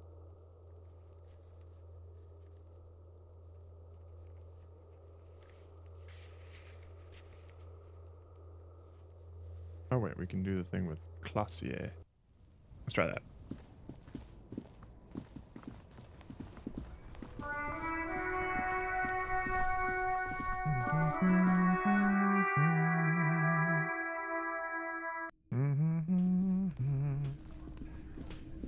Quick, while the drugs are still running in my veins.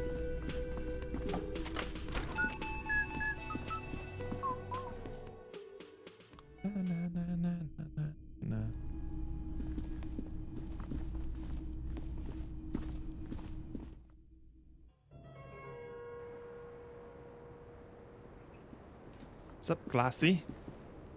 Officer, it's a fine day for questions. Lies. Yes, we demand she be punished for this. No, okay. She slowly. Sure. Okay. The record. Yeah? Yeah. All right. Yes, miss. I hope you don't mind. All right. Coolly, gracefully, she pours herself. Okay. Did you kill Lily? What? Why would I put myself through this? Insanity. Get myself cornered like this. He wouldn't have died if it weren't for me. I know that. But I would never hurt him. It could have been a desire murder. Maybe an act of jealousy. He was a serviceman. He must have had a gun lying around, close to her hand. A military weapon using jacketed ammunition. It's okay if you did in self-defense. I did not kill him to defend myself from rape. I told you before. That wasn't what happened. True, sire. 'Tis true. All right. Like what?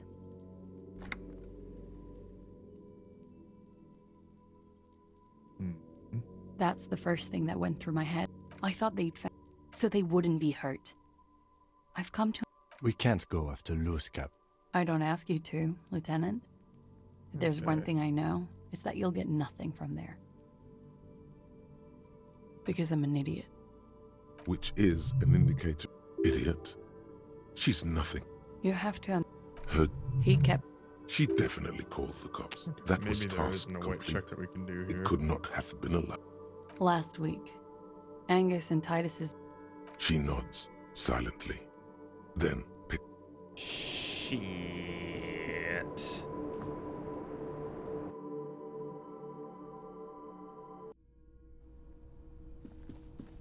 Do-do-do-do.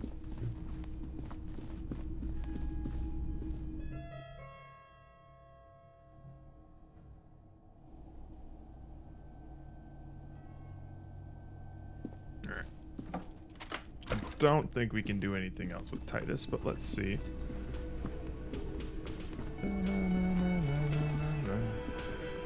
It's you again. What is it?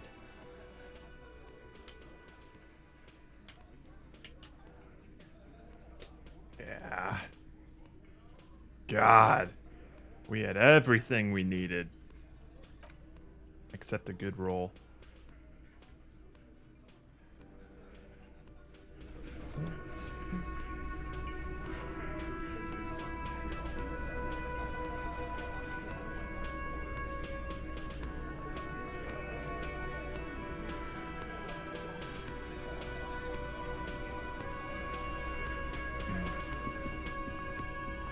Hang on, we'll get some here.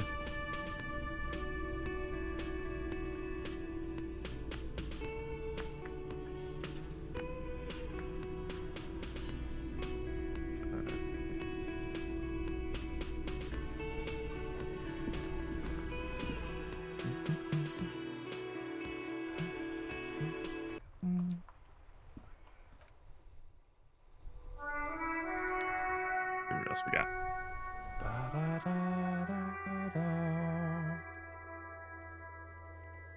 Self-organized. All right, I mean, we could wait until the evening. 'Cause I don't think we can get anything else right now. To my knowledge, at least.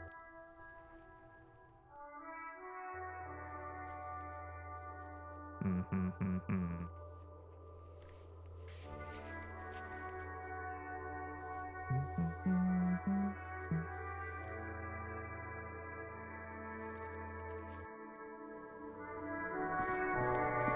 mean, the only other thing we can do is try to convince a cargo container door to open with our rhetoric.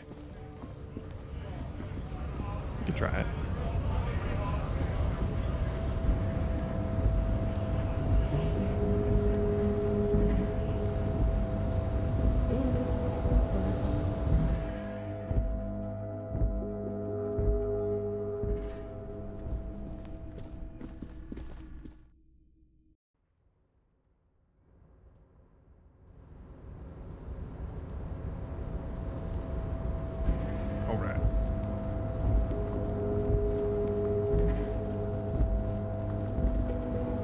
We'll just have to hang around, read some books. Oh, maybe we can read some case files, actually.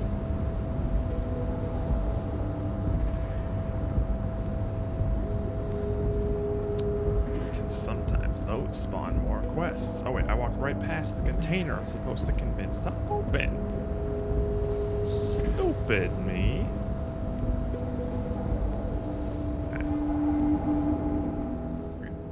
Nice and smoky for this.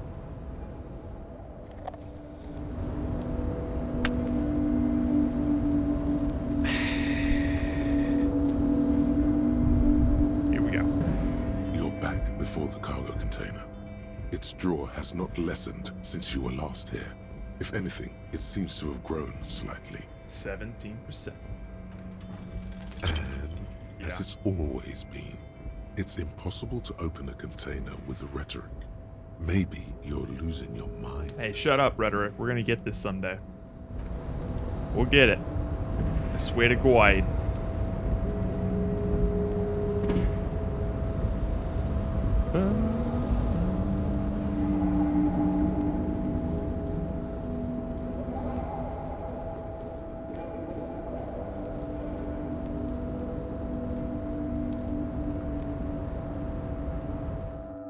Go.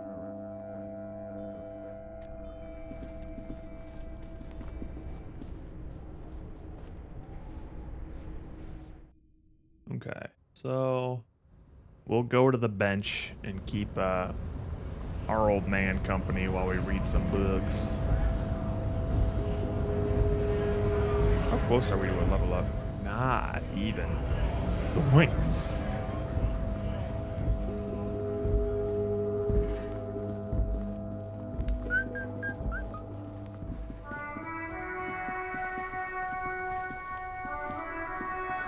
Hey, buddy.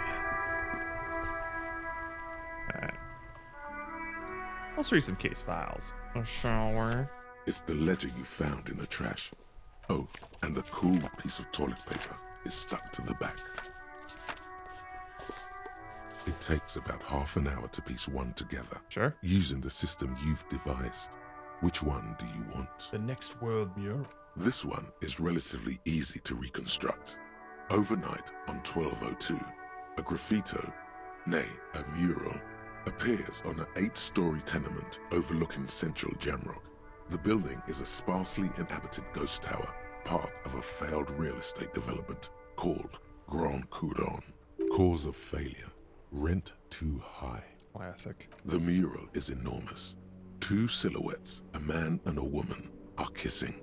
The text cut into their form reads, "True love is possible only in the next world. For new people, it is too late for us. Wreak havoc on the middle class." Zoinks. People call it that thing and that fucking thing. It's visible for miles. In 2 days, the station's complaints desk gets clogged with requests to remove the bummer. You and your partner are assigned to the case. The graffito crew is easy to track down. Only the bell lectures have the literage of industrial paint to cover the surface. One of the graffito artists is rumored to be rich. They take responsibility for the execution, but not the design. The ideologue of the Next World mural, as the crew calls it, remains an unknown. Do I ever find out who came up with it? The case files do not show you finding the author of the design. The crew agrees to clean up after themselves. However, your partner, JV, is against the removal, citing public support for conservation. This leads to a debate in Precinct 41, which then spreads to the streets of Jamrock, ending in a rare plebiscite organized by you and the rest of Row 3. The 9,000 people subjected to the mural's message, all of Lakeside, Central Jamrock, and Villalobos, plus half of the eminent domain, participate in the vote. Although the case begins with what appears to be a lot of rambling on the streets as to how juvenile and stupid the mural is, given a choice between 2 options. Keep mural, it's right. A staggering 78% of voters choose to keep it. Turns out the opposition were a loud minority, and that love truly is possible in the next world for new people, and it is too late for us. All that remains is to wreak havoc on the middle class. The middle class are not to be blamed. It's human nature. I like it. But can't we have wreak havoc on other nations instead? I must have voted and possibly even lobbied to remove the thing, because I don't believe in that rubbish one bit.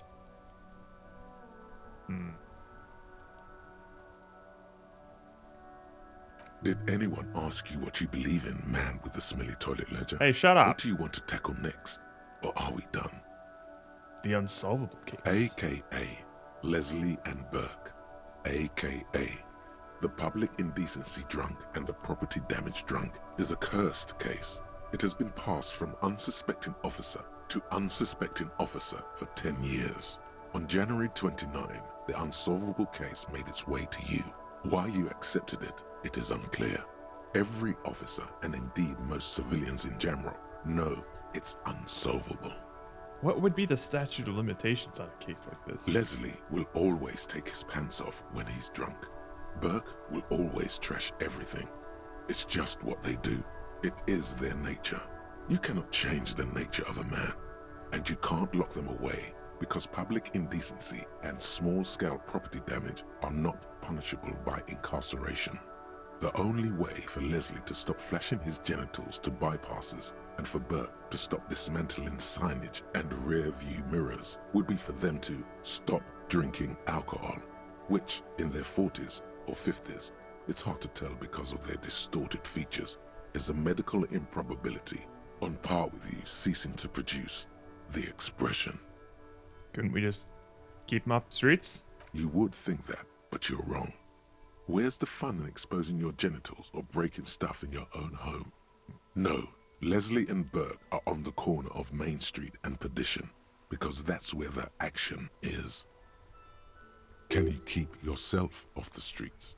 Threatening fines, dragging them to the station, locking them up in the hellholes they live in, locking them up in the station, hypnotherapy, even trying to get the local gang of Zemyaki to take them out. Oh my God. The Zemyaki gave them ethanol, so Burke and Leslie would expose and rampage even harder. You tried it all. and still the complaints wouldn't stop, as they hadn't stopped for 10 years. Holy shit. Yeah, because I was going to say, like, can you like house arrest them, keep them from going out in the public, but probably not. Jesus, that's annoying. It's plain to see from the files that you, Satellite Officer JV, and Special Consultant TH had more important cases to attend to. You uncover cross-reference to several ongoing investigations, each brought to a standstill every time you drive down Main Street. Because there they are, on the corner of Perdition. And what is Leslie doing?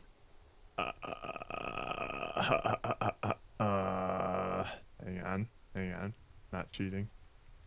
He's exposing himself. Public indecency.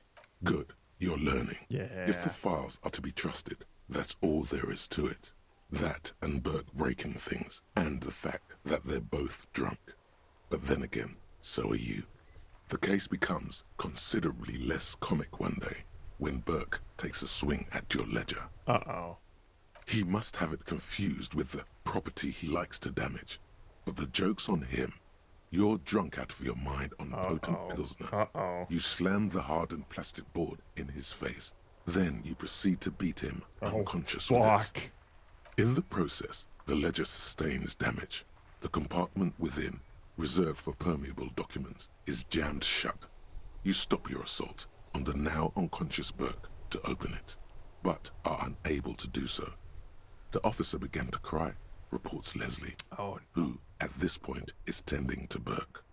He came at us, and at us. I think he was trying to kill Burko. While trying to kill Burko, you slowly come around. The permeables compartment is open. You've smashed it open on poor Burko's kneecaps. The good news is, Burke can't walk anymore. Jeez. Can't get out of his apartment, an invalid. With Burke to tend to, Leslie cuts back on the indecent exposure. Maybe he flashes his genitals to Burke. Who knows? But both drunks are off the street. The complaints stop. The unsolvable case is solved. God damn.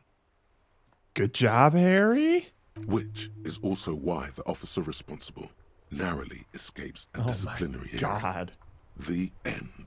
Do you want to read another one? Jesus Christ, murder at the hookah parlor? Murder. Tum tum tum at the hookah parlor was a case originally assigned to an officer called Joseph Mills, who is now dead, of circumstances completely unconnected to murder at the hookah parlor. Wait, how? Beaten to death by a throng of Villalobos gang members when him and his partner J.M., only initials mentioned, answered a call one night. It's a sad story, and it isn't really represented in your case files. Stop stalling and get to the murder at the hookah parlor. Sure, fine. Right, I'm with the Joseph Mills was on this case that he just couldn't solve. Was doing it solo. Said it was a real nutcracker, a real brain twister. Was on it for, like, a month. The captain got impatient. Shit or get off the pot, Mills. Mills didn't get off the pot. Not yet. He kept at it for a couple of weeks more, racking his brains, running with every theory, as outlandish as they seemed. Still couldn't solve the murder at the hookah parlor. Tough case, he said. Toughest he's ever had. Wait, was Joseph Mills a good cop? No, he was awful. Awful sense of humor, too. The worst jokes you've ever heard. Really rapey. Still, he'd been on it for months now. Said it was the final case. Said it was uncrackable. That murderer vanished into thin air. Hey, we don't tolerate hate speech in this chat, Rook. That's all he talked about. Okay, so the case is handed to you because Mills isn't getting anywhere, and you look into it. Here's the setup. A young man is found dead in a hookah parlor. You know, those places where you go and smoke bubblegum-flavored vapor all day. Really, really cool. Yeah, really lame. So anyway, young man in his 20s found with his skull busted open, right on the floor of the hookah parlor, in the middle of the day. No one else is in there, only client that day. In perfect health too. Some kind of movie producer. No one enters, no one exits. He's just sucking on his watermelon hookah all morning, all noon, like he usually does. He's a regular. No calls, nothing. Just sucking on the hookah until 15:45. Then bam, he's dead on the floor with his skull busted open, blood everywhere. What happened? How can it be? Bomb in the skull, Gantz style. Mills has no idea. Invisible assassin. Movie deal gone sour. Girl at the counter did it. Nothing fits. Eerie. Man just dropped dead. So you go to the parlor. You see cushions around the table. Table's low, heavy, really sharp edge. Oh my god. He sucked hookah, stood up, passed out, hit his head on the table and died. See? You can't even read the thing without solving it. Oh my god. It was that. Turns out hookah does do something. It turns off your brain's oxygen supply, and you don't notice it until you get up to go to the bathroom. He must have sucked a lot of it. Yeah, he liked his hookah. Stephen was his name. What was he doing there? 6 hours. Smoking hookah. Didn't you hear? I don't know. Trying to come up with a movie script, maybe. Anyway, that was Murder at the Hookah Parlor. Joseph Mills wasn't a good detective, and about 30 minutes has passed, piecing it together. Next. That's all of Not them. much has changed in the meanwhile. A bunch of... Without resistance or sound, the two panels move against each other. The compartment is now open. Inside, you see 2 ticket stubs and a handmade postcard. It's slightly, ever so slightly, difficult to breathe once you've done so. The drawer is locked. Blue ink drips from the white pages in your hand. It's us.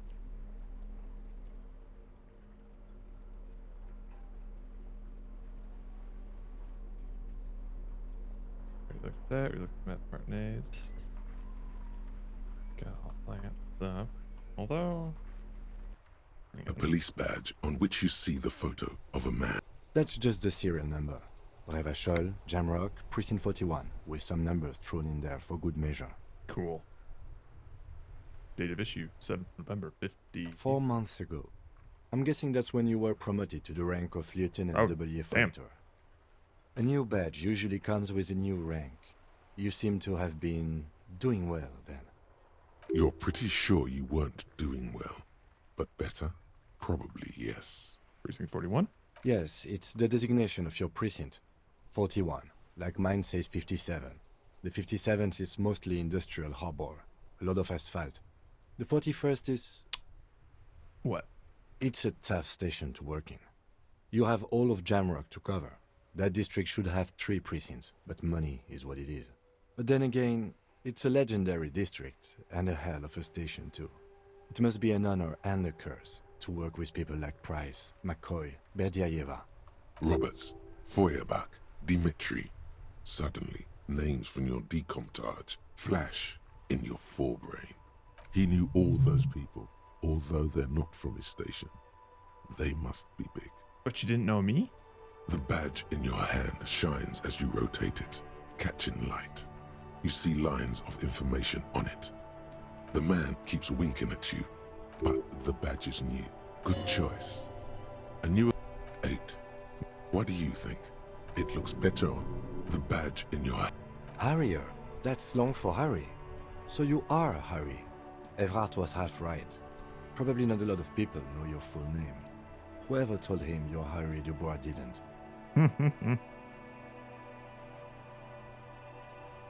What kind of name is Harrier? It's a wartime name. Revolutionary. The kind mothers give their sons during troubled times. Like Undying or Boxer or Ironhide. I can't imagine being named Undying. A name like armor. Harrier Dubois it is. Pleased to make your acquaintance, Harrier Dubois. The badge in your hands shines as you rotate it, catching light. You see lines of Lieutenant W. Freighter. The lieutenant is a rank above sergeant and below captain. It's the highest rank in the RCM that still does field work. I am a lieutenant. The title of Yefreitor is added to your rank when you decline a promotion to a higher rank. In your case, Captain. You have declined twice. Oh. That's your double Yefreitor. There are many reasons one would do this. The rank above you in your precinct's décomptage might be taken, or sometimes promoted officers do not want to replace their superiors out of respect. And sometimes they just prefer the type of police work available to their current rank. In your case, Lieutenant. What's décomptage? Décomptage is the hierarchical system employed by the Revachol citizens' militia. It means counting down to twos. The countdown is modeled after the dual leadership system employed by the left during the revolution, which in turn was developed by last-century experimental psychologists in the University of Königstein. The lowest rank is junior officer, usually teenagers. Then there are the patrol officers, then sergeants, lieutenants, then a captain. That's basically it, except for a few kings. What kings? Kings like satellite officers and the additional Yefreitor rank I already explained. Satellite officers? You are given the title of satellite officer if your partner is quickly promoted through the ranks and you rise with him. You don't seem to be a satellite. Oh, so just coattail rider then. So you've been putting up with all my bullshit because I'm your superior? No, I've been putting up with you because despite an unconventional approach, you are doing good police work. Kim? It matters more than driving your motor carriage into the sea. And now we've even found your badge. He trusts you, for now. Try not to spoil it. Kim? I thought my rank was drunk. Yes, apparently you've had a rather successful career in the past, and this leads me to believe maybe your current situation is only temporary. I'm afraid there are no ex-alcoholics. People have been through worse and gotten back on their feet, Lieutenant de Yefreitor. He says with a reassuring little smile. Kim? Such a small yet precious thing. Expensive paper caught between thick plastic, like a fly in amber. It reads, Oh, Kim.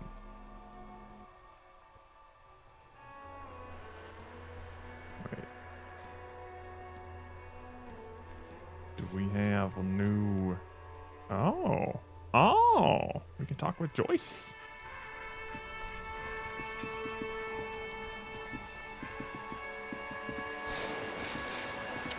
See, a new reading would open some white checks.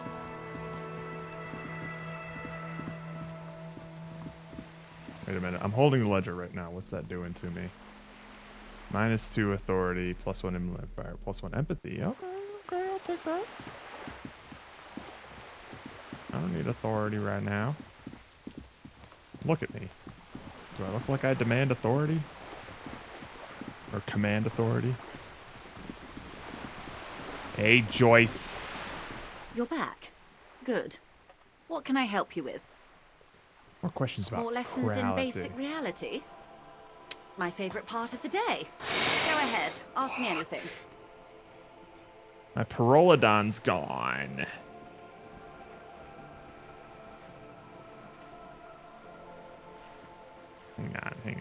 Hang on. Glad to have been of assistance. The little that I... Is there anything that I can do to up my esprit de corps?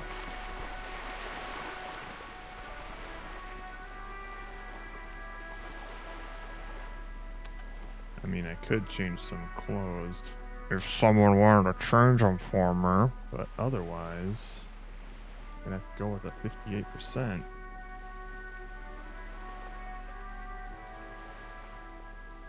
+1. That's just a jacket, right? 2 jackets, so at most +1.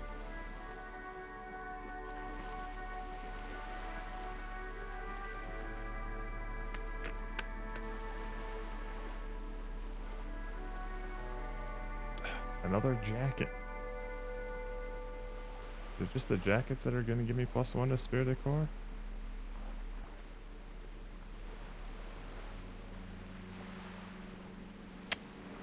Okay, so I could at max get like a +1. I don't believe... Wait,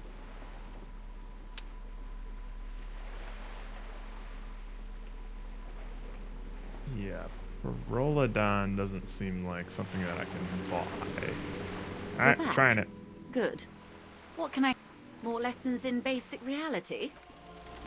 Can I just succeed at one check? Please. Please.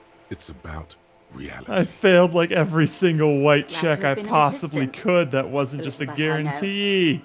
Any... Ah! I'm going insane. What are these rolls? Alright. More reading time. We already did the small primer for kids. Chewing gum, the Maybells. 6 crumbling petals rest on your palm.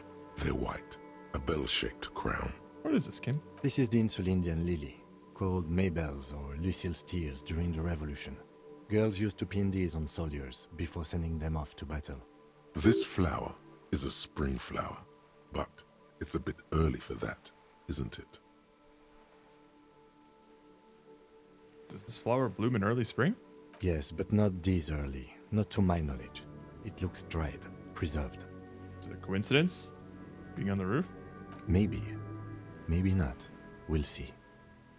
Who pinned them? Which side? The revolutionaries, so the communards and the anarchists. White's their color, but the custom started in the suzerain's army, so it held meaning for the kingsmen too. It's about girls and boys more than sides. Girls sending off boys who are going to their deaths, then also dying themselves in the ruins from dysentery and consumption. It's a symbol of the Civil War. A big political and military conflict. Ask around or buy a book. He seems annoyed by the question. Okay, very well. The petals feel dry and fragile in your hand. Alright, let's see here. We got a fashion magazine, it looks like. Oh, wait, no. Leading intellectual organ of Martinet's communism. Oh, wait a minute. I should read this. Offers a radical Mazovian perspective on a range of contemporary issues. The cover features a stylized portrait of the late King Friesel. Friesel? With a pair of white antlers growing out of his head. Yeah, I should definitely read this before trying to join the book club again. The front of this quarterly journal features a large I probably satirical stole it from this portrait dude's of apartment. the late King Friesel. From the sides of his head, a pair of white antlers spread to the corners of the cover. Why Friesel? Because Friesel was incompetent, foolish, and cruel. In short, the embodiment of everything the communards wished to overthrow. It's satire, you see. Flip through the pages, see what catches your eye. To your disappointment, there aren't any full-color pictures to direct your attention. Just column after column of closely set text, interrupted occasionally by little doodles in black and white. Nightmare. No advertisements, you notice. So who's funding this radical commentary? After rifling the pages with your thumb several times, you return to the table of contents. The magazine is divided into several sections. International developments, Kunst und Kultur, and local concerns. Just inside the cover, there's also an editor's note. Comrade, as you know, this journal takes its name from Mazov's immortal expression, Du cristal à la fumée. This was his way of describing the way the rigid, crystalline structures of capitalist ideology turn to smoke under communism. But, like the structures of capitalist ideology, we too are at risk of going à la fumée. Unlike many publications which are content to spoon-feed their readers reassuring drivel, La Fumée is committed to telling the radical truth, even when that truth may drive away potential subscribers. Only 4 issues in, and it sounds like they've already alienated their readership. Perhaps they've overestimated the market demand for this kind of commentary. There's one thing a communist hates. It's other communists. So please, if you value our radical Mazovian perspective on contemporary politics, culture, and international affairs, please consider subscribing today. Yours in struggle, the editors. Kim, I think this is a communist magazine. What do you expect? It was laying around the office of the Debarders. There it Union. is, okay. They're probably bankrolling the thing. That's where we found it. We found that a long time ago. You flip back to the front of the magazine. The table of contents unfolds before you. I want to catch up on international developments. This section includes a long, tedious critique of the latest round of free trade negotiations between the EPIS nations and the Free State of Seminine. You also skip over an article about heavy fuel oil smuggling along the Mesk-Messina border, something about bear wrestling in Samara, book riots in Yugograd. Whoa, whoa, whoa. Yeah. Bear wrestling. Yeah, hang on. Flip back to that. Absolutely. All right, let's see what this bear wrestling is all about. It seems to be part of a new public fitness initiative in the People's Republic of Samara, SRV, devised and promoted by none other than President Kanajinsky himself. Badass. According to this extremely credulous account, Uncle Sport, as he's affectionately known to his people, has recently decreed bear wrestling the national sport of the SRV.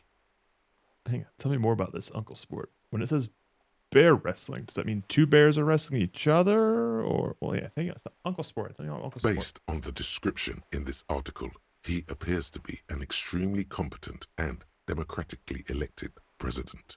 Sapormat Sport Kanajinsky is well into his third decade as president of the SRV. Decade? Holy shit. Outside Samara, he's known for three things: brutal repression of internal dissent, monumental corruption, and a near pathological obsession with physical fitness. Okay, so that explains the 3 decades. Great, now let's get back to bear wrestling. It's quite straightforward.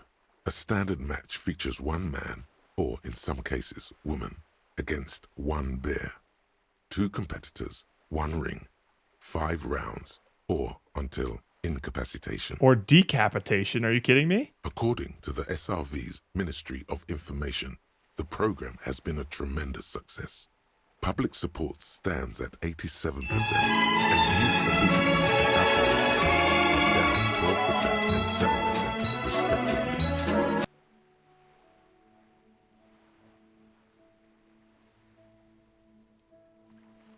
What?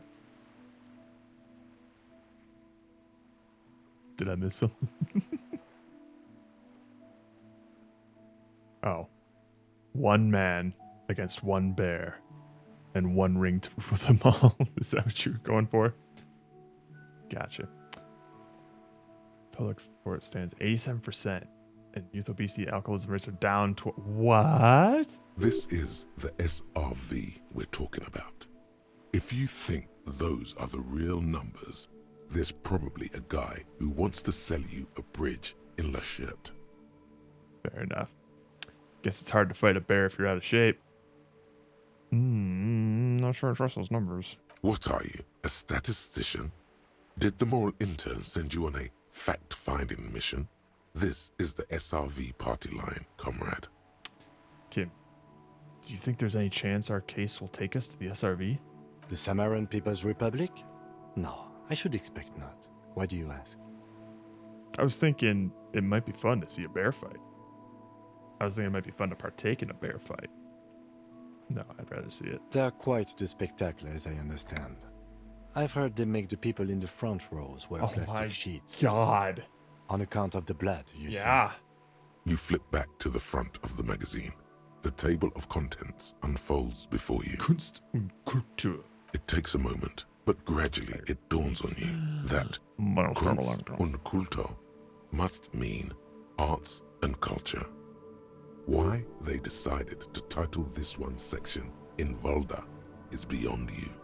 Obviously because it's cool to drop random phrases in foreign languages. As you leaf through this section, you come across several reviews of recent radio plays, as well as a brief artist spotlight featuring a local artist identified only as CS. The main feature, though, is a long essay titled Tip Top Tournée, a critical Mazovian perspective.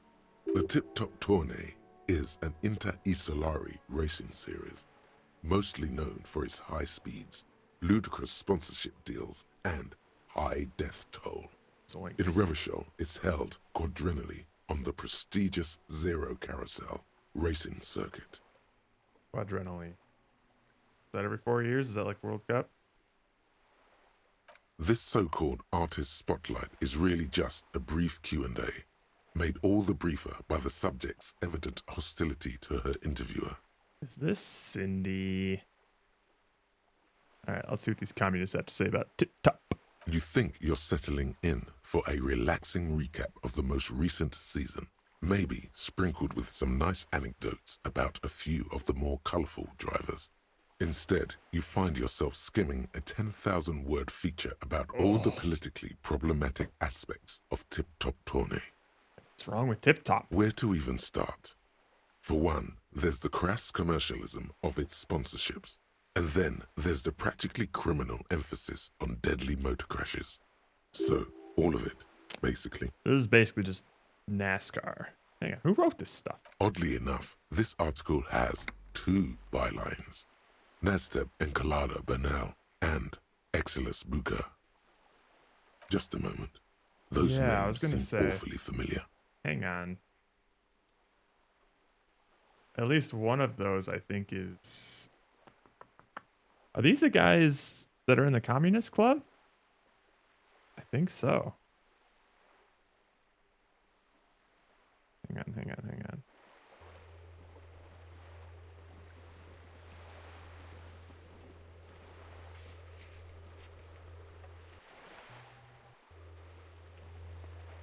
Do.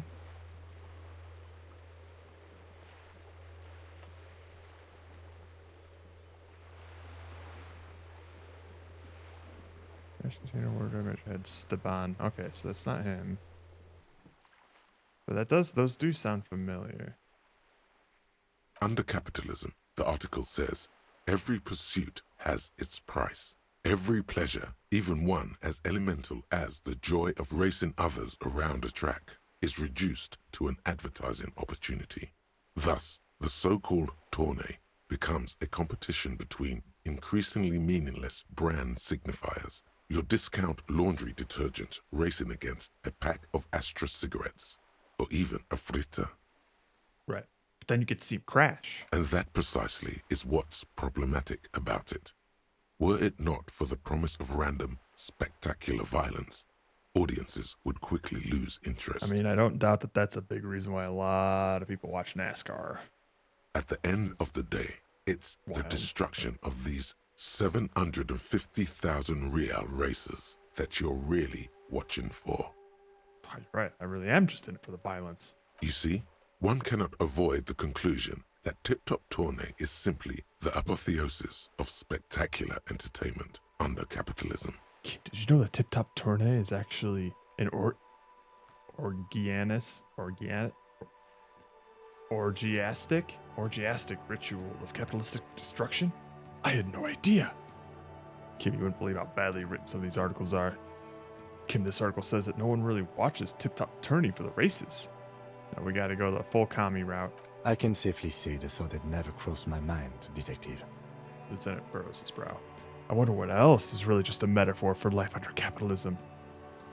I'm sure most things are, if the young men who wrote this article are to be believed. If I had to wager, I'd say they've never even seen the inside of a motor, much less a motor race. I take whatever they write with a large grain of salt. You flip back to the front of the magazine. Unsurprisingly, much of this section is taken up with articles declaring unqualified support for the dock workers' strike. You skim the headlines. Paint the harbor red and white. Martinez tames the wild pines. A city in revolt. First we take Martinez, then we take La Delta. Finally, there's a brief article by the writer, G. Martin, accusing the owner of the Capeside Apartments of illegally attempting to evict certain communist tenants simply for not having paid their rent.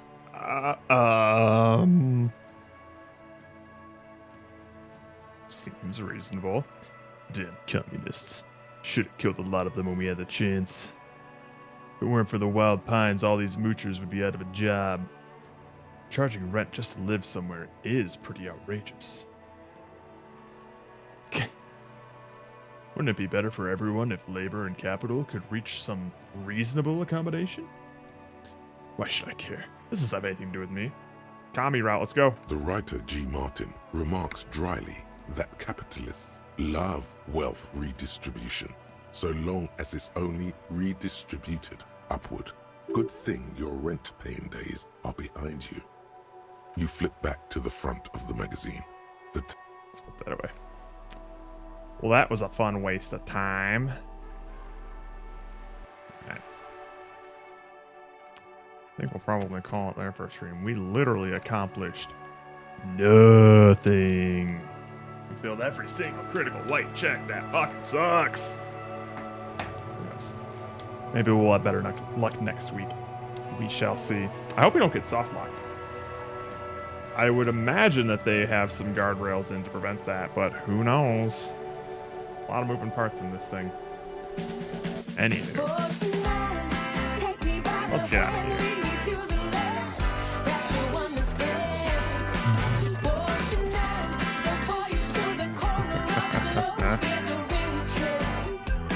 Alright, we're just going cats. Alright, we'll be back tomorrow with more Shadow of Destiny. We will be hopefully wrapping that one up, getting the rest of the endings. And then Saturday will be more Monster Hunter. So, looking forward to that. Ready.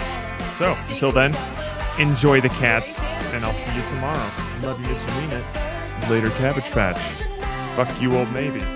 Bye.